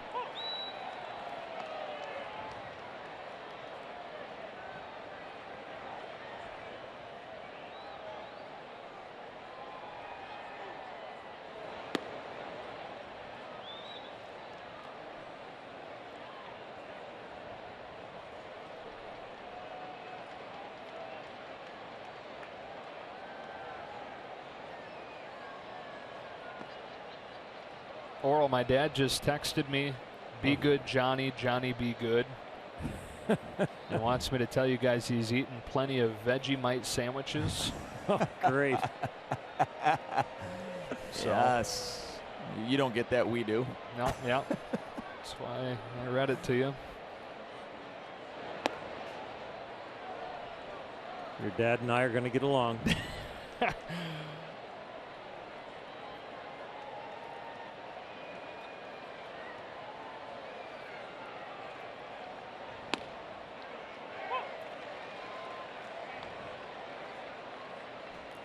Three and two on Justin Turner. The Angels in front 4-1 here in the 5th. And a 3-run double from Mike Trout in the bottom of the 4th. Turner hammers it off with a mound, backhanded by Pennington. Positioned well to get Turner and finish the inning. Dodgers down in order. We are halfway home in Anaheim, and it's 4-1.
Discussion here as we make our way in the bottom of the 5th inning. It's interesting because Apple and Major League Baseball, in an effort to continue to be progressive and always have all of the technology available, have now made it possible in an agreement to allow iPads in the dugouts, guys. Now the iPad Pros will have advanced scouting, analytics, video apps, replays, you name it, in the dugout. Now, the use is optional. Dave Roberts said it's going to be based on your preference as to whether or not his coaching staff wants to use it or not. He said, me, I'm more of a paper guy. C.J. Cron leading off this inning against Zach Lee. Mike Ahmed fresh into the game. How about that? From the center field grass, throws him out, 1 away.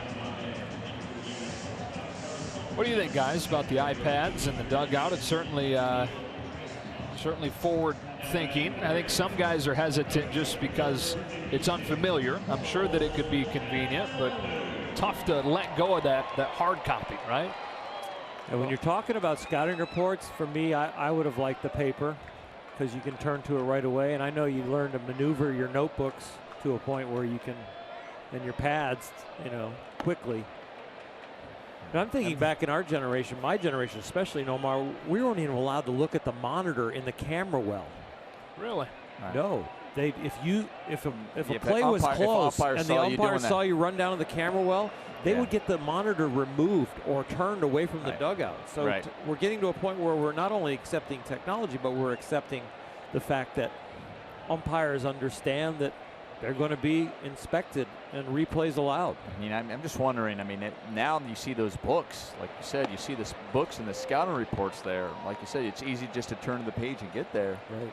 Is it quicker to go out there and hit the button coming up, or is it just so much information too, where it's information overload because you have it at your fingertips and feel that? And I guess it might be just like Dave Roberts said, it's a preference. Whatever you're used to, whatever you're comfortable with. We were talking to Bob Guerin about it, and he said, well, he got used to it. He got used to using the iPad in the past, where I can just put notes and find different apps that he really found that can help him out. So, listen, if it's a good tool to get organization, fine. But if you just want paper, that's fine too. Shane Robinson on the pinch run for Cole Calhoun, and Andrelton Simmons comes up. Now, Bob Guerin told us that he originally started using it kind of as a second screen to be able to blow things up, zoom in on text.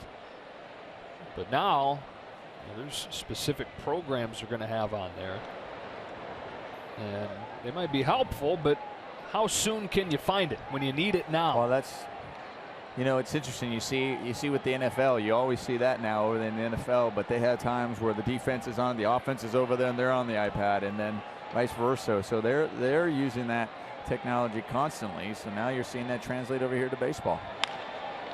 Bounce past the mound and through by Culberson. That's a base hit for Simmons. Robinson first to third. And the Angels are at the corners with 1 away.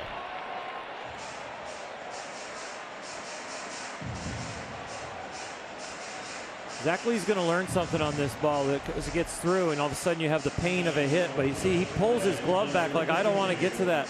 He does a full crossover step. He can backhand that ball, and you got to think about, where are my fielders up the middle as far as the defense? With all the shifting that we're doing and positioning, you can't just assume that your shortstop is right there for that ball. And if you weren't playing, that'd be a double play ball. Yeah. That's a double play ball if you weren't playing a shift. If you were just playing regular depth, typical double play depth, that's a routine double play. Todd Cunningham pinch hitting for Carlos Perez and taking ball 1. Guys, Clayton Kershaw lately has talked again about how he isn't totally sold on it. Orel, if it had been a thing to the degree it is now when you were pitching, how would have you felt about the overshifts?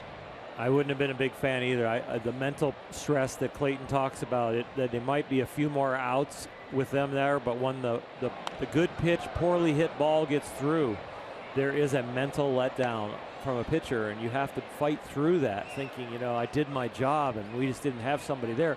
And the shift gets a bad rap because when the ball gets through and you're on the wrong side, or your team seems to be on the wrong side, you remember that one for a long time as a pitcher.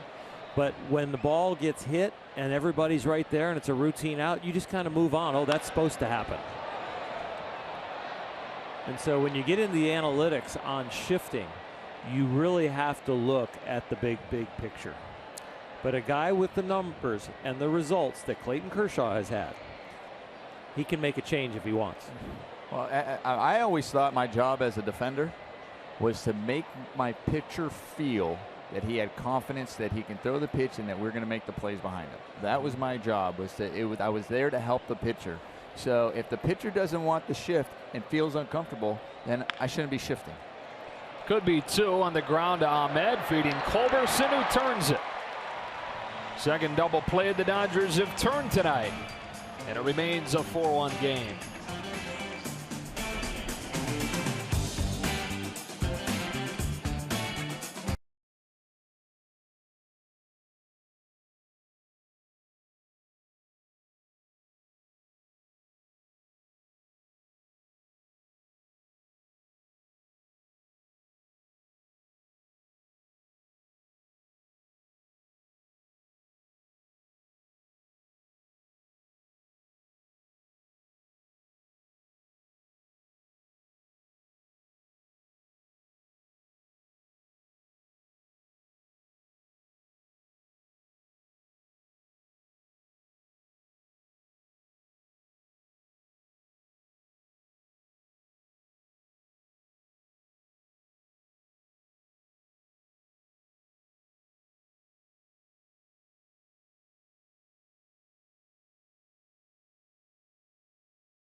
High school senior athlete, then nominate them for a chance to be named the Time Warner Cable Sports Championship Drive Scholar Athlete. Receive a $2,500 college scholarship. Go to twcschamp.com now for more information. Wholesale substitutions both sides. That includes on the pitcher's mound, where Tyler Skaggs comes in. This is a former first-round pick of the Angels, who they then traded away to the Diamondbacks. And 3 years later, got him back in a trade. Here he is now, coming off of Tommy John surgery and trying to work his way into this roster. The young man's had a lot of potential, and you see from the height and the loose arm, the throwing from the left side, that the Angels really believe that he still has that upside. Giving him another look and another shot. First batter that he sees is Rob Sagadin, his first at bat tonight. Checking in for Adrian Gonzalez. And taking ball 1. Rob will report to Oklahoma City, more than likely, to begin his season this week. But has turned some heads in his first year in Dodger camp. Pulls the roller to short. Gregorio Petit fresh into the game. One away.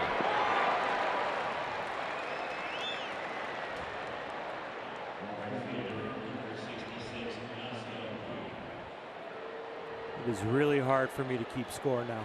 Yeah, you said that you were gonna, for the final game of the spring, peak and do all 9 innings. But you're done, aren't you? Yeah, but you know what most starting pitchers do? Their second to last That's game is true. where they go deeper, and then they just do the little tune-up for 3, 4, 5 innings. That's true. Back it off. So I think the 8 innings that I did in my second to last game is when I peaked, and now I'm shutting her down as far as the pen's concerned. 8 innings? What? I kept score for 8 innings in my second to last game. Wow, That was sweet. Wait a minute, 8? There weren't 9 innings that game? No, I'm just checking. I mean, you're getting soft on me, Bulldog. You were always the guy who went 9, not 8, and handed it over. I'm a veteran, and I know when I'm ready, and my spring is over. Puig nubs it back to the mound. Skaggs will flip it on to first, 2 away. He's a veteran, I guess, that's earned the right to dial it back during spring training, and you can't expect him to go hard in spring training and last all regular season at his veteran status. Is that what it is? Is that what you're going with? Is that what you're going to buy that one? You're going to say thanks for picking me up right there?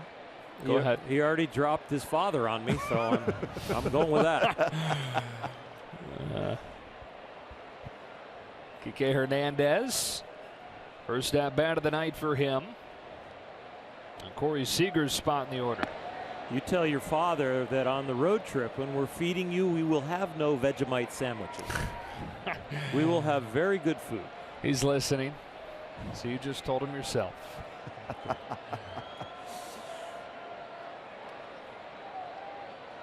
We've already made reservations in San Francisco, where we have 2-day games at a very fine restaurant for Thursday night that you're invited if you can stay up late enough. I'll check in again with Dad. How about that? That's good.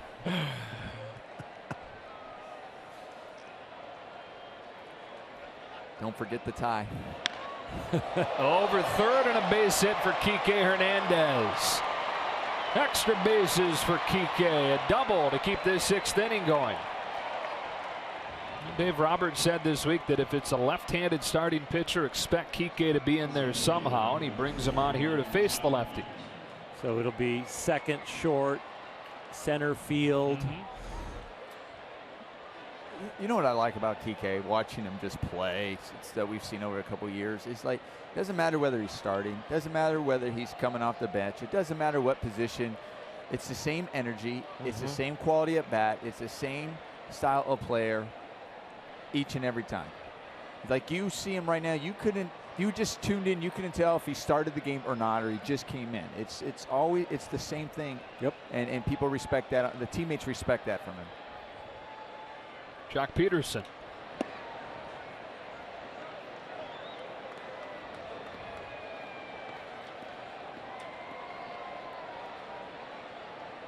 He's reached both times tonight.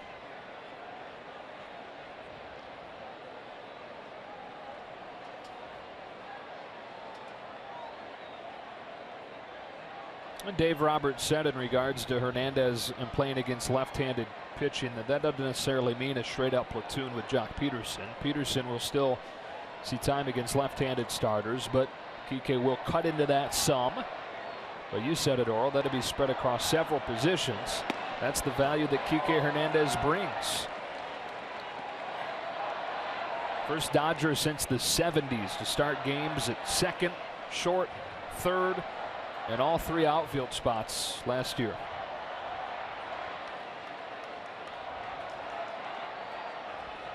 Ball and a strike on Jock Peterson. Tyler Skaggs gets him to swing and miss. 1-2. Certain lefties with certain types of breaking balls maybe give Jock a little bit more trouble, whether you'd rather have the righty in there, guy maybe who starts a breaking ball that looks like it's behind you and ends up on the outside corner, compared to a guy with more of a 12-6 breaking ball, where the ball from the fastball to the changeup to the breaking ball starts on the plate, stays on the plate.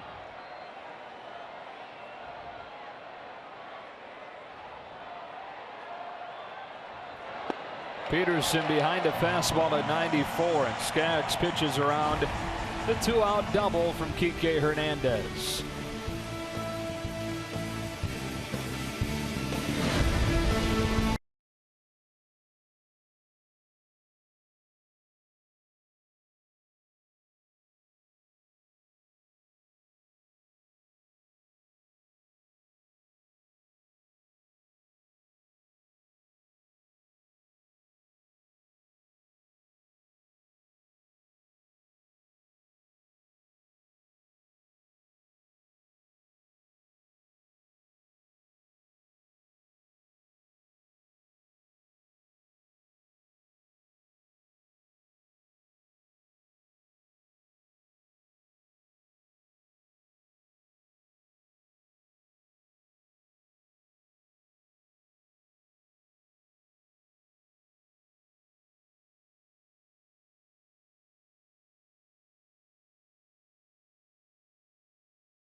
Angels trying to sweep the Dodgers in this spring edition of the Freeway Series, winning 2-1 on Thursday, 5-1 last night, up 4-1 on a Mike Trout bases clearing double back in the 4th inning. In the bottom of the 6th, Zach Lee throws one by on a changeup to Cliff Pennington, and it's 1-1. 9-1-2 for the Angels in this inning. Both managers unloading the benches. Base hit to center. Pennington has reached all 3 times tonight. Well, you can celebrate the legacy of Jackie Robinson. Friday, April 15th. Dodgers and Giants, first 40,000 fans in attendance. We'll get one of those jerseys you see there on the screen. Presented by Bank of America. Visit Dodgers.com/promotions.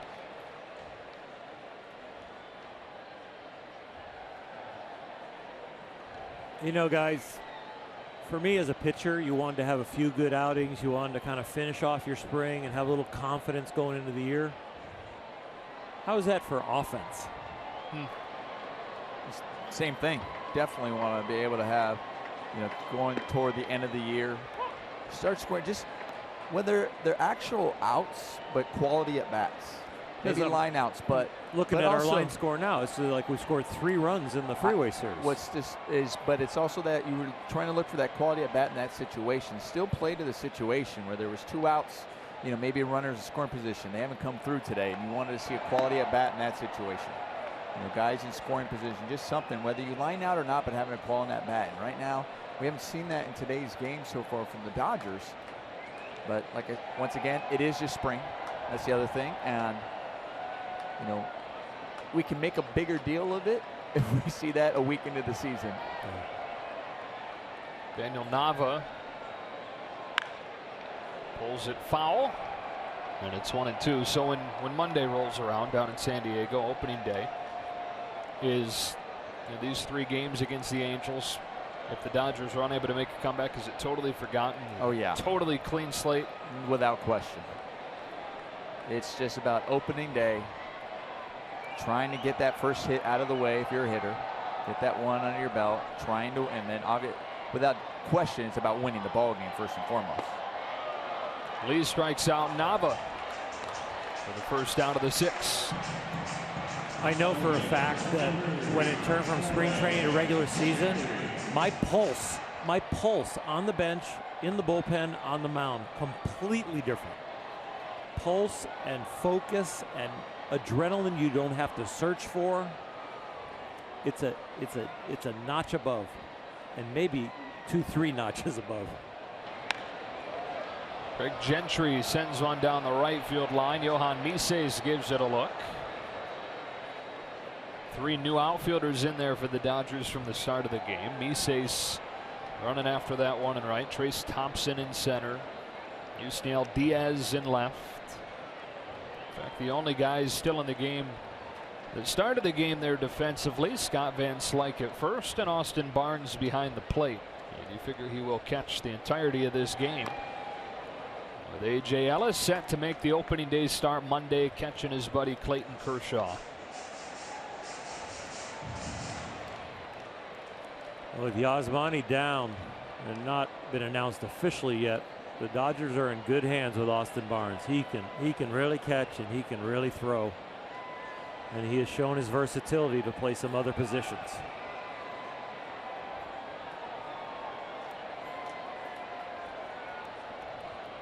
Nomar, we talked about it off at the top a little bit, but normally you get to this final day of the spring and you're trying to crack the code of who that final guy on the roster is going to be, but it's almost like the injuries have pushed it to a point where it's kind of cleared itself up.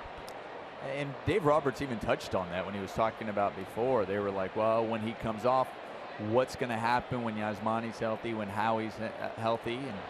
And he said that things have a way of working out. And, we were just touching on Austin Barnes as well. Like we talked about, Austin Barnes will probably be on the team because of Yasmani Grandal, possibly Trace Thompson, possibly Charlie Culberson because of Howie, Alex Guerrero, and Andre Ethier. But at the same time, what Austin Barnes has done too, he also touched on it. He's not afraid to carry 3 catchers either. That when Yasmani does come off, Austin, it's not an automatic that Austin goes down, because also not only that the way he's catching, but also his versatility to play other positions. Back-to-back punch-outs for Zach Lee as Gentry goes down. There's a hidden value to what's happening here, even though we have so many injuries. The guys that are going to make the roster and actually play in big league games, they're proving their value to other ball clubs. So the whole organization becomes more valuable as we get healthier, and maybe the roster upgrades because the frontline players, or the players you expected to make the roster, all of a sudden are forcing their way onto the roster. Well, the Austin Barnes value goes up. Charlie Culberson's value goes up. Trace Thompson's value goes up. Everybody's value all of a sudden is that they are bona fide big leaguers. And it gives the front office more chips to play with.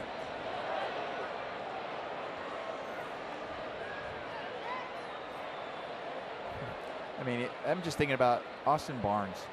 Think about with his versatility and being able to carry that third catcher. And you have a guy that's Yasmani says when he's healthy, you know what type of bat he has, and he's a switch hitter. How many times do we see, especially in the National League, where you're going, okay, let's A.J. Ellis going out, he's starting the game, and you're thinking, okay, well, they pinch A.J. Ellis in this situation, but now you're going to give up your catcher. Who do you have in case anything happens to Yasmani? You don't have that backup catcher. Who's going to fill in? Well, Austin Barnes supplies that. He's that backup, but he's not just the only. You're not necessarily just carrying three catchers, but you're carrying somebody who can also play second base and other positions. Yeah, the backup catcher, the second catcher of the day, is usually considered a catcher only, not a pinch hitter. Right. But all of a sudden you do. You had that pinch hitter and a switch hitter such as Yasmani, and could be Austin Barnes, it could be Yasmani because he's switch hitter. That's even more of an asset.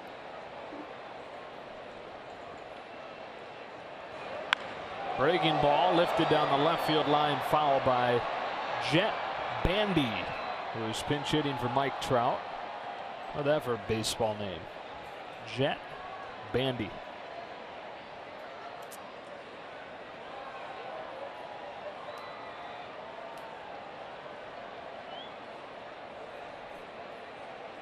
Zach Lee with a chance to strike out the side after the leadoff base hit from Pennington.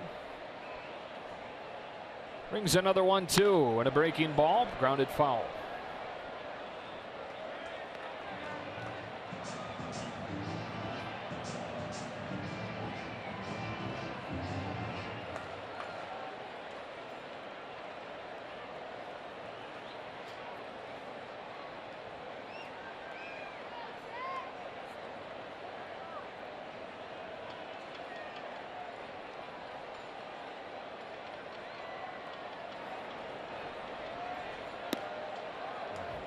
That was a good pitch right there by Zach Lee, just off the plate. Good fastball, got him leaning over there. Tell you what, it sets you up as a hitter when you're going, wow, that in the back of your mind, like, is that a strike? Is he going to call it? And the fact that it was just off, now I'm going, wow, he has that pitch. Can he go out there again, and will it be a strike? So it opens you up for breaking ball and other pitches such as in. It opens up the strike zone for a pitcher with that solid pitch right there on the 2-2 count. And it sets it up for making a lamp. You know, you break a guy's bat. Our old bullpen catcher Mark Cressy used to cut him off at right the break and make lamps and sell them to make extra money.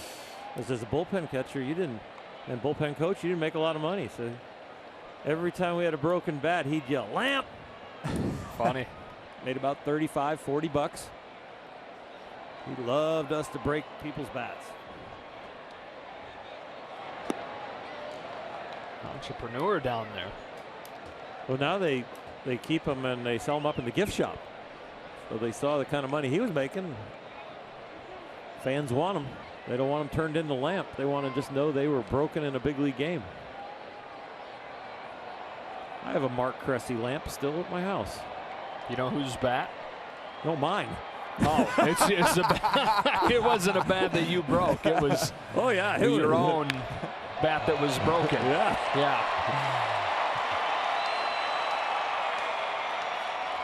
I also got the whole bat that went 3 for 3 in the World Series in '88 too, Joe, though.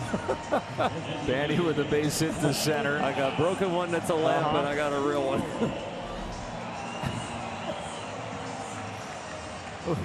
When you come over to the house, I'll let you have the lamp. Sweet, thank you. What a nice gift. Pujols still going.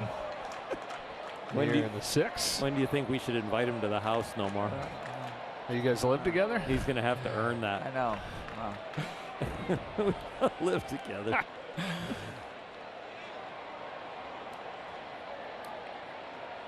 We're going to have to send a car for him.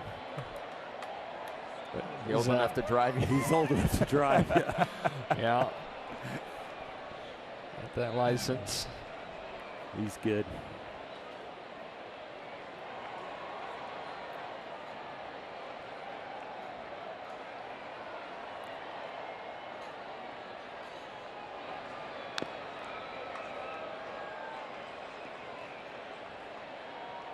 Zach Lee thrown into a tough spot here today. Came in with the bases loaded in the game, tied at 1 to face Mike Trout. Trout doubled off him, brought in all 3 runs, but Lee's made some good pitches.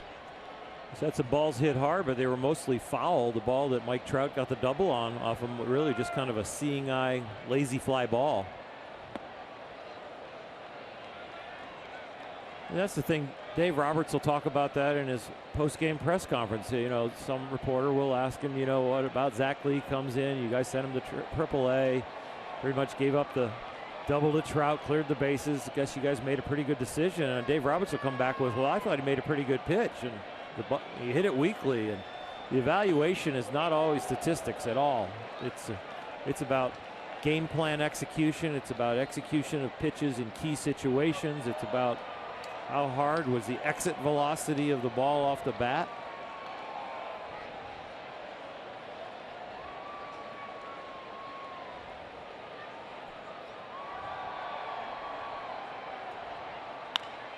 Pujols hits a laser down the left field line, hooking and gone.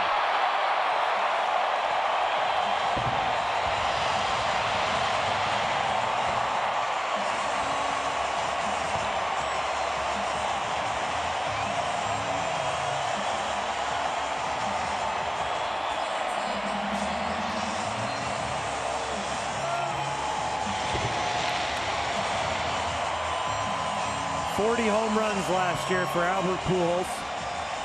On the all-time home run list, he is at 560 in number 14. Next on the list is Reggie Jackson at 563. He'll go by Reggie this year. This one doesn't count on the all-time list, but this one shows that he can still get it done. 7th in the major leagues last year in home runs with 40. Some of the names that he passed last year: Ted Williams, Frank Thomas, Willie McCovey, Jimmy Fox, Mickey Mantle, Mike Schmidt, Manny Ramirez, all last year. You mentioned Reggie Jackson is next. He's probably going to pass Rafael Palmeiro, Harmon Killebrew, Mark McGwire, Frank Robinson. That'd be with a 26 home run season, which would be around his career low for a single season. His deal has him playing through his age 41 season. He's averaged 30 homers per year during his career, and you do, of course, expect those numbers to drop as his career goes on, but you need to average about 40 home runs a year over the remainder of that deal through his age 41 season to catch Barry Bonds. Well, what you would say about Albert as he gets older is he still can hit the mistake. As the numbers have declined from 2008, on-base percentage of 462, 2011 jumped 3 years down to 366, and then last year 307 on-base percentage, but still 40 home runs. So he can hit the mistakes and hit them really hard. It's where the on-base percentage has dropped is hitting the quality pitches, and that's where we've seen age catch up to him a little bit. Cron lines out to Culberson, and that brings this inning to a close. But Albert Pujols hits a 3-run homer, and it's 7-1 Angels.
Dodgers baseball on Sportsnet LA is brought to you by BMW. See a Southern California BMW Center today for exceptional offers, or visit SoCalBMW.com. Back in Anaheim, 7 runs on 13 hits for the Angels. Dodgers' lone run came in the 4th inning on 6 hits tonight. Corey Seager scored the game's only run when Scott Van Slyke grounded into a double play. After Seager had started that 4th inning with a double. And Tyler Skaggs ready for his 2nd inning of work against Van Slyke. It was 0 for 2.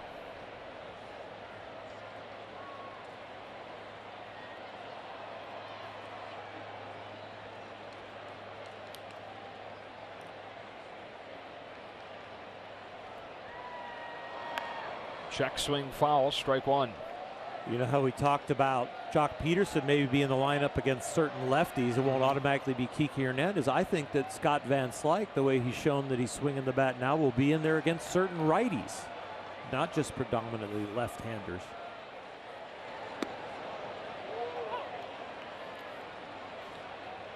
Really good spring for him, hitting above 300. He's been their most consistent hitter throughout the spring. By the time the games got going in early March, no less than a month ago now.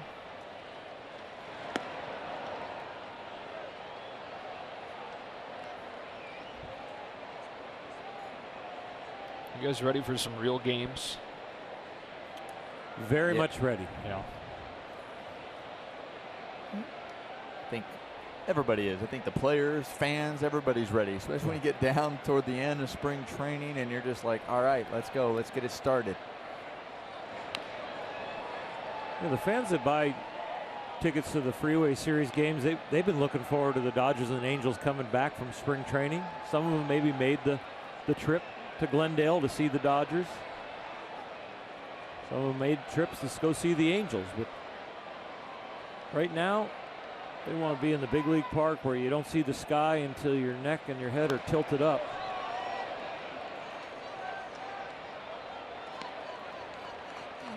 Heck of a crowd here tonight. Gorgeous shot. 3 decks, 4 decks, 5 decks. That's when your adrenaline starts to pump. That's what's so great for some of the guys that aren't going to make the 25-man roster that are able to come and play in this series. Several guys on both sides. Pretty much the entire lineup at this point. Van Slyke, one of the only regulars still in there. Down on strikes against Skaggs. Tyler Skaggs from Santa Monica. It's a first-round pick of the Angels back in 2009. They traded him away 1 year later while he was the top prospect in the system, along with several other pieces for Dan Herron when Dan Herron was still at the top of his game. Pitched for a few years in the Diamondbacks system. And they traded to get him back to Anaheim. Austin Barnes stands in there and takes a strike. Part of a 3-team deal. It was when Hector Santiago came over from the White Sox. He's been a nice piece for the rotation for the Angels. Adam Eaton went to Chicago from Arizona. Diamondbacks got Mark Trumbo. And then Skaggs, prior to last season, had that Tommy John surgery, missed all of last year. He's just now starting to work his way back, try to fortify this rotation with some of the aging pieces they have in it. C.J. Wilson and Jeff Weaver. Here's an 0-2. Barnes takes it, ball 1. We look at Skaggs on the mound. I think of Andrew Miller, that is relieving for the Yankees now. The lanky lefty that is really kind of a lights out setup man, good enough to close.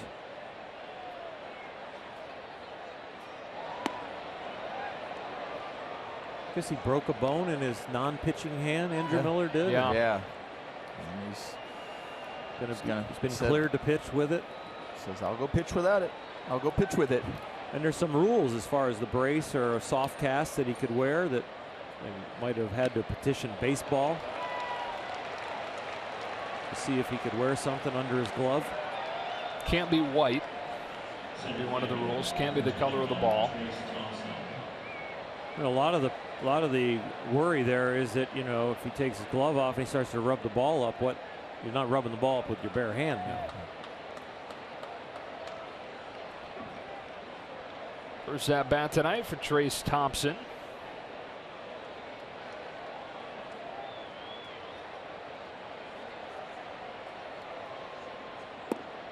Was battling for a roster spot, but because of the injuries, the way you look at it right now, it's hard to find a way that he doesn't make the roster, and you'd hate to jinx it for him, but if you do the math yourself, you probably find the same thing, that seems like there is a spot at least to begin the year.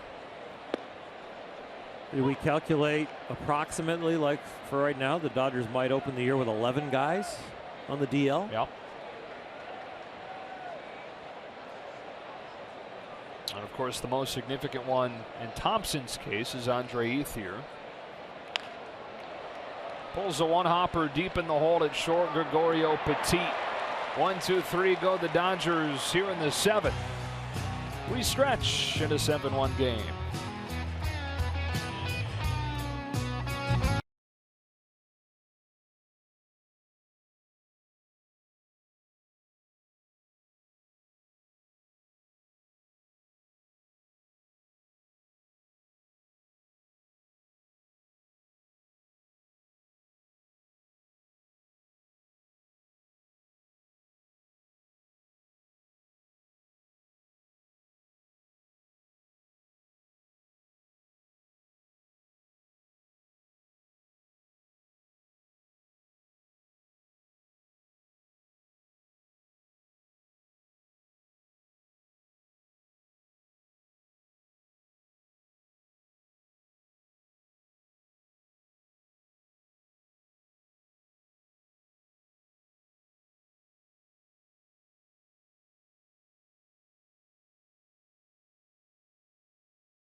Prior to that break, in a significant one in the National League West picture, A.J. Pollock, one of the most underrated players in the game, last night fractures his elbow. Timetable uncertain at this point. He had the same injury in 2010 in March and wound up missing the entire season. So they've acknowledged that that could be the case. He said in his press conference today that his specifically stated goal is to play at some point this year. With the Diamondbacks' hopes in a year where they had loaded up and gone all in, going out and getting Zach Greinke, going out and getting Shelby Miller, trading away a lot of their top prospects in order to do it. Things take a big hit without A.J. Pollock. Oh, that's a huge hit to that lineup. I mean, they finished last year on as far as offensive categories. They had a really solid lineup. And the table setter for that lineup is A.J. Pollock. He is one of, you know, you take away D. Gordon, he's probably the next best leadoff hitter in the National League. And defensively, he's a gem too. Defensively, I mean, it's a big blow for them. It's just, and it's unfortunate. And he was, you know, when you look at that replay. Near to right, Misse's a long run. He'll get there. It almost looked like there was something wrong with his elbow prior to the slide. No, it was. Well, in spring training, he had missed a lot of spring training because of that, because his elbow, because it was giving him issues. So he had just come back from dealing with that. So when he slid, everybody's, you could say, well, you slid head first at home plate. That's what it was. But when you look at it again, he was just getting himself up. Yeah. It was really, at the time, it wasn't like it jammed or got caught underneath him. He was just lifting himself up, and then it broke. So yeah, like you said, Oral, he was already dealing with something, some soreness and an issue with it, and then it seemed like after looking at that, it might have been a matter of time before it happened again, unfortunately. When he was dealing with the soreness earlier in spring, X-rays, MRIs, it showed no structural damage, but there was some weakness there in the bone that existed from the previous break. And he even said today that they told him when he had the surgery the first time, hey, you do it once, there's a chance it's going to happen again. And he said as soon as he boosted himself up and felt it, he knew exactly what had happened. 1, 2, 3 go the Angels in this inning. Zach Lee sets him down in order. We go to the 8th.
(7-1). Alana Rizzo, you had a chance to talk with the Dodgers starting pitcher tonight, Alex Wood. I did, Joe, and he said that, he really would have liked to have gone the 4 full innings that he said that he was going to throw. Didn't want to come out after 3 2/3, but he did say, listen, I feel healthy. I got through spring training relatively healthy, and he said that he really felt that the ball was coming out of his hands well. I asked him what he thought about the defensive shifts and the over shifts. He said, you know what, they're great when they work.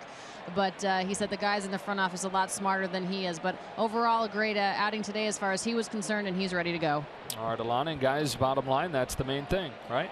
It sure is. And you know what? If he's going to throw the ball like that, he's going to notice that maybe early on some of the shifts don't work because the hitters are going to react differently to him. When the velocity goes up 2-3 miles an hour and all of a sudden the breaking ball is better and the changeup's got more depth, there might be some adjustments.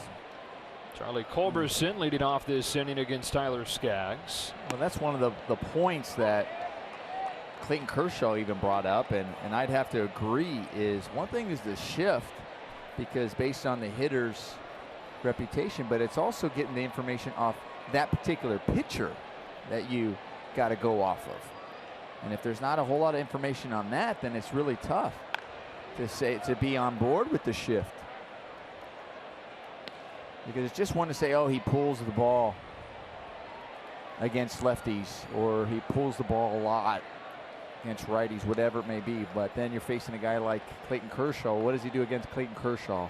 And then you're saying, what does he do against Alex's Wood, his fastball, his breaking ball?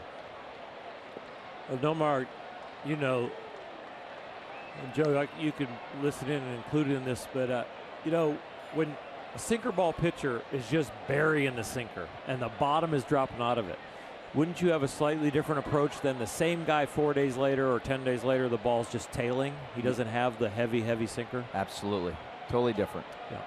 So you're going to probably try to go more to the opposite field when he's really burying it. Yep. And you might have a tendency to say, you know, I can elevate him today. I can pull this ball and turn on him. That's my goal. Right, absolutely. With he's only tailing today, guys. A great example is you take Tim Hudson, who had that sink and that tail. The difference is when it's sinking and I'm going, I really got to stay inside. It's really bearing down on inside of me, and I want to stay inside to really try to go the other way. Second base or down the right field line. And then there's that day where he's keeping it down, and then all of a sudden he's elevating more and it's flattened out. I'm like, you know what? I can pull it. I can really try to maybe, you know, early in the count, try to pull one on him and see if I can take one out. Because it's leaking back to the inner half when we were going for the outside corner. And I remember on my days, I gave up a lot of infield hits to the opposite way, like dribblers and stuff, when I really had a dominant sinker. And then the day it was just tailing, I had to kind of adjust my strategy on the mound. Like, I'm going to actually try and jam the right-handed hitters today. Now, I'm not going to own the outside part of the plate with a sinker. I'm going to actually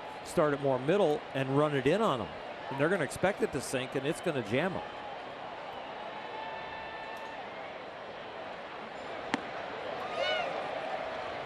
I've had some pretty good conversation with Andrew Friedman about it, and we've talked about it back and forth. And he said, you know,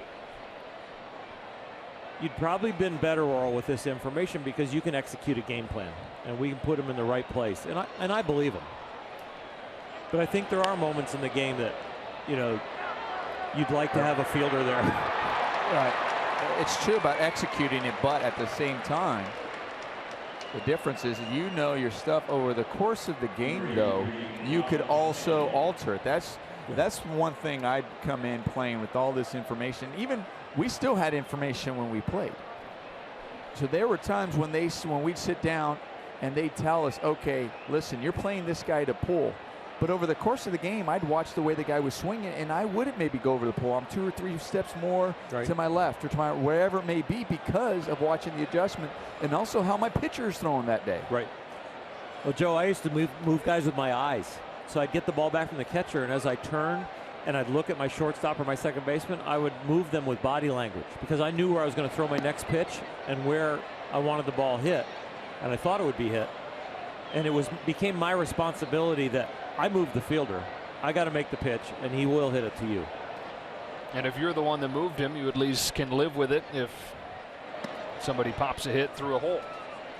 I remember a game where I moved Dave Anderson over in the hole, the 6-hole shortstop, and I was facing Paul O'Neill in 4 at-bats, and Paul O'Neill hit 4 bullets right at him, and he broke his helmet in the last at-bat because he was so frustrated that Dave was just standing there. But I told Dave, I said, look, I really don't think I can get this guy out today, but what I am going to do is I'm going to make sure he hits every ball in that hole at shortstop for you. All I'm going to do is throw sinkers away all day, and I know the way he swings, kind of top hand, tries to chop at it and hit the ball the opposite way. He's going to hit either the ball to you or to the left fielder.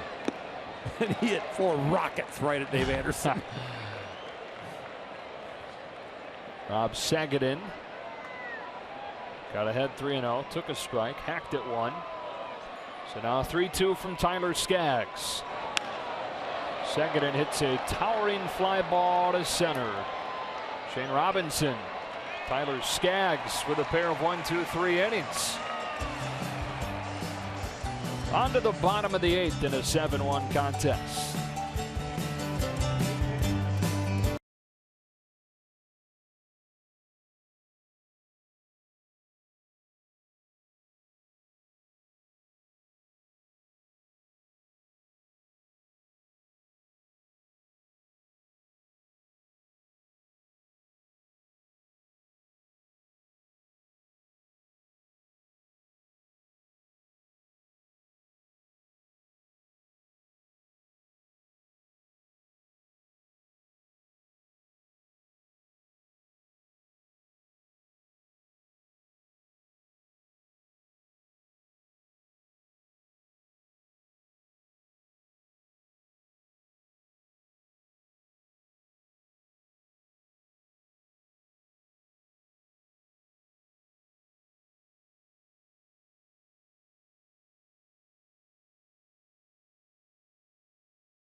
Reactions from the clubhouse with Alana Rizzo, some interviews. Get you ready for the start of the regular season. Jacob Rame comes in. He'll start the regular season in the minors, but earned himself a trip here to the Freeway Series and earns himself an appearance here in the 8th inning in a 7-1 game. Ray Navarro, the batter for the Angels.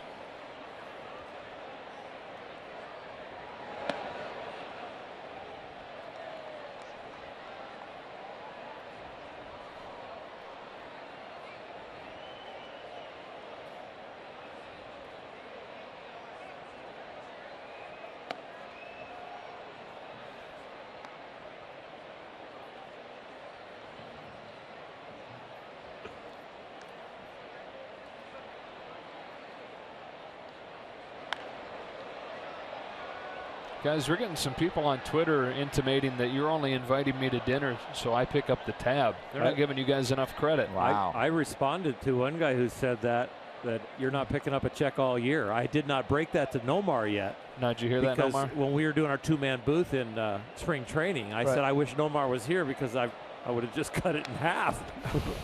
Because Nomar had the same rule. You know, rooks don't pay. Yeah. The vets take care of the rooks. So you got a year. But that was when we played. That's changing up here. Oh, okay. That's not fair.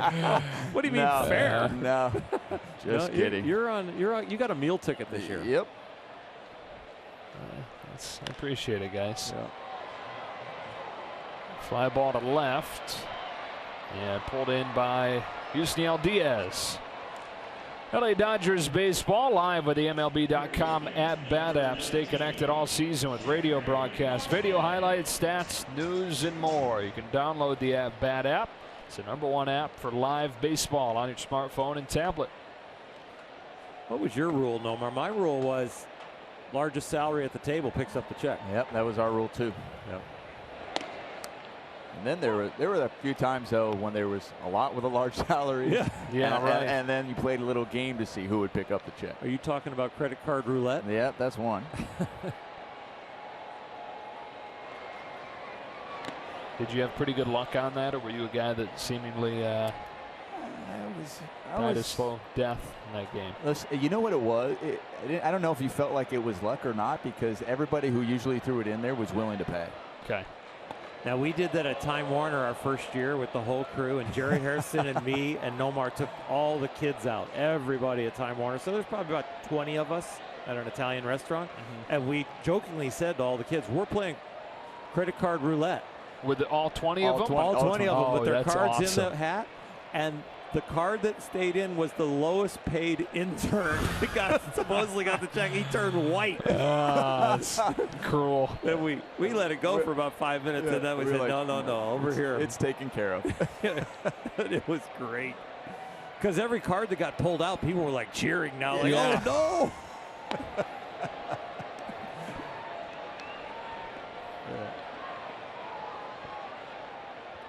It's not fair when like Nomar and Jerry can drop a black American Express in Oh my there. God, You know, and come on now. Some kid's dropping in his $50 debit card. Yeah, prepaid. Like, he's acting like we have a black card. Listen to this guy over here to my right. Yeah, Jeffrey What are you Marte kidding? down on strikes. And 2 away. G-Man Choi comes up with 2 gone here in the 8th against Rame. Trying to work a 1-2-3 frame.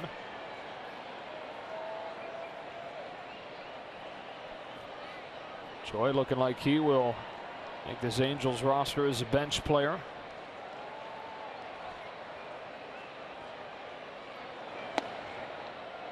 Takes ball 1.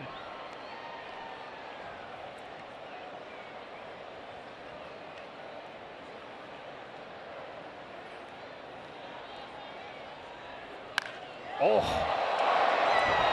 way back there and gone.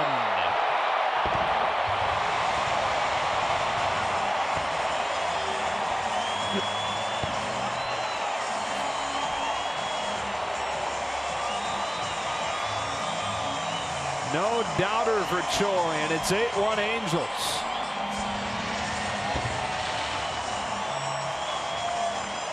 Well, if he hadn't made the team before that swing, he's going to make it after this swing. Wow. I've given up some longer than that, and you just don't even need to look. You just look at the umpire and wait for him to give you another ball. Or are there times you look just to see how far it goes? I would rather give up one like that than just the a paint scraper. Okay. Yeah. Just a no-doubter. Just like, I made a mistake, he got it, and he got me. Yeah, the heartbreakers are the ones where the outfielder's right there. He jumps up, it clicks off his leather, and then, oh, home run. If you're going to beat me, beat me. Oh. Right?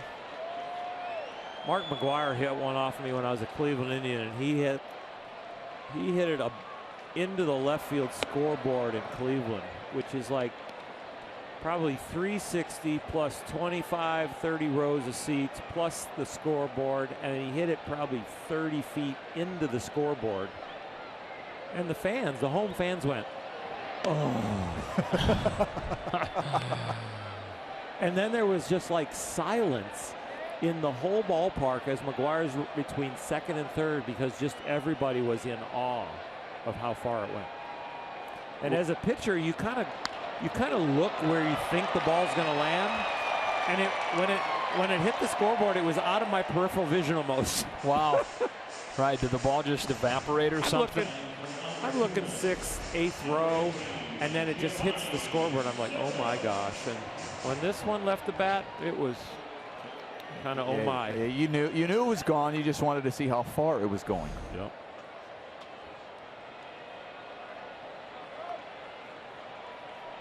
Giovanni Soto. A very slimmed down version of Giovanni Soto. Double check my roster.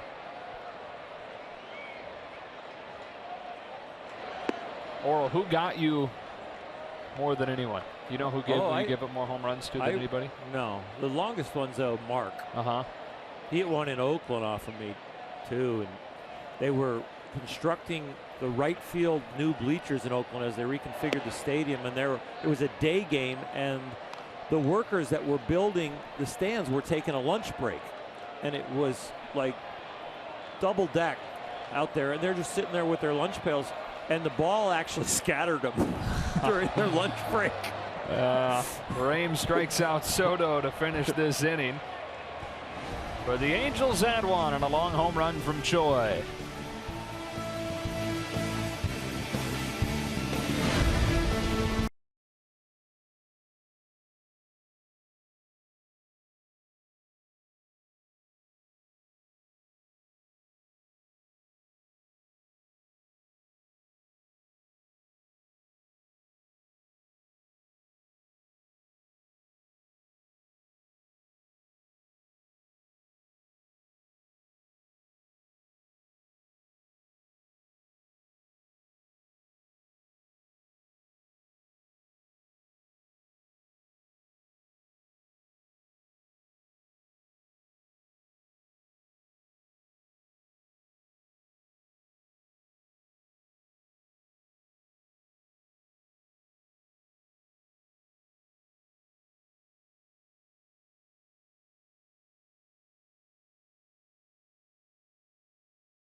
For the ninth, 3 outs away from sweeping the Dodgers in this final series of the spring. 2-1 on the opener, 5-1 last night at Dodger Stadium, 8-1 in this one.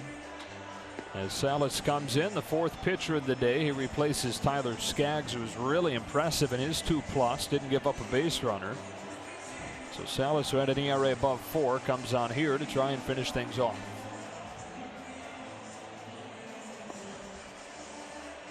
It'd be good for the confidence of the Dodger offense to get a few clicks here. Keep it moving, but Kike's going to hit. We'll see a few regulars maybe this inning. A couple innings ago, I got Orioles scorecard handed to me. It says, "To Joe, I give up." And it scored through the 5th. That was like 2 hours ago. I'm here with you, Joe. I'm still keeping going. score. Yep. But as long as if you keep that up, I might renege on this. You eat for free for a year. Yeah, as long as you're ready to go for the regular season, that's all we care about, right? Ready. I might go iPad. Might not have to score. I might just follow along on the computer. Oh. Yusniel Diaz takes a strike. Cutting corners, isn't he, Nomar? No, then I can take some notes of some other really important things. It's just coming of age. I don't know if he's cutting corners. We were talking about that earlier. Thanks, Nomar. You need to protect me. You're closer to my age than his. Let's not gang up on the rookie now. One at a time, guys. Diaz with a base hit to right.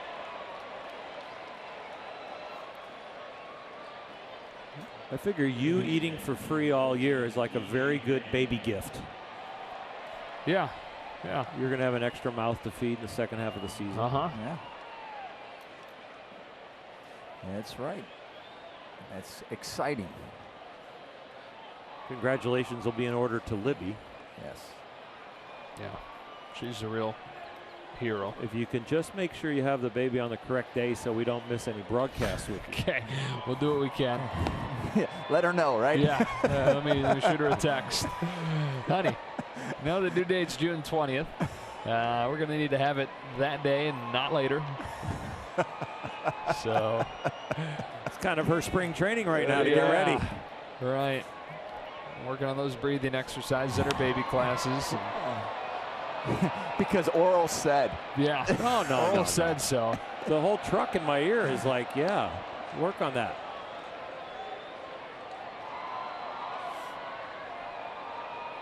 Here's Kike Hernandez. It's going to be an exciting day, Joe. That's going to be right up there with like when you met me and Nomar. I know, that was huge. Yeah, it'll be close. Fly ball to right. Cunningham goes back on it and makes the play. Whoa. Over the shoulder. Now back to first. Cron can't hang on to it. But Todd Cunningham with a fantastic play in right field. Well, Diaz, I don't know if he thought it fell or not. I mean, he was definitely off, as you should be. You're not, it's going to be a tough play, so you're near second base, but then he comes up with it and almost doubles him up. If he holds on to that at first base, I think it is a double play, but it was a fine play out there by Cunningham in right field. And you see Diaz over there going, uh-oh, I better hustle back. I was probably off a little bit too far on that one. That was a fine hit by Kike Hernandez. Just a nice play out there in right. Johan Mises takes strike one. So day off tomorrow for the travel day down to San Diego for the Dodgers, and then opening day on Monday. Clayton Kershaw, Tyson Ross, the starting pitching matchup. It'll be the 6th consecutive opening day start for Clayton, and as has been well publicized, that's one short of the franchise record for consecutive opening day starts. Don Sutton, the only guy in Los Angeles Dodger history to make 7 consecutive opening day starts. Andy Green named Tyson Ross his opening day starter the first week of spring training. Mises chases a high fastball, strike 3. You guys will be in studio Monday night. I'll be down there hanging out. Vin will call it. Great. We will join you in San Diego after the game. We'll drive down and get ready for game 2. Scott Kazmir will go for the Dodgers on Tuesday, and then Kenta Maeda on Wednesday. Tonight's starter Alex Wood gets the ball in the Giants home opener next Thursday. And Ross Stripling is the answer to the question that developed midway through camp with the injuries to Mike Bolsinger and Brandon Beachy, and before that Brett Anderson. Ross Stripling, a 5-starter for the Dodgers, will make his big league debut in a Dodger-Giant game. Baptism by fire. Another tie to Don Sutton, by the way. Saw Eric Steven of True Blue LA tweet this out. He'll be the first Dodgers starting pitcher to make an opening day roster with 0 days of service time since Don Sutton joined that staff in 1966. Sandy Koufax, Don Drysdale.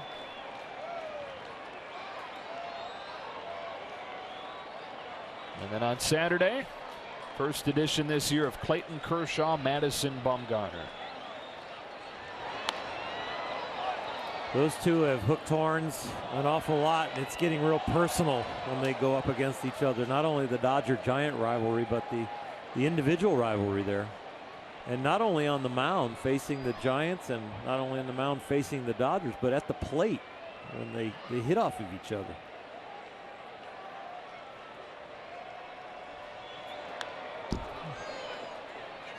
These teams will meet up during the regular season, May 16th and 17th at Dodger Stadium, and then the ensuing 2 days right here in Anaheim.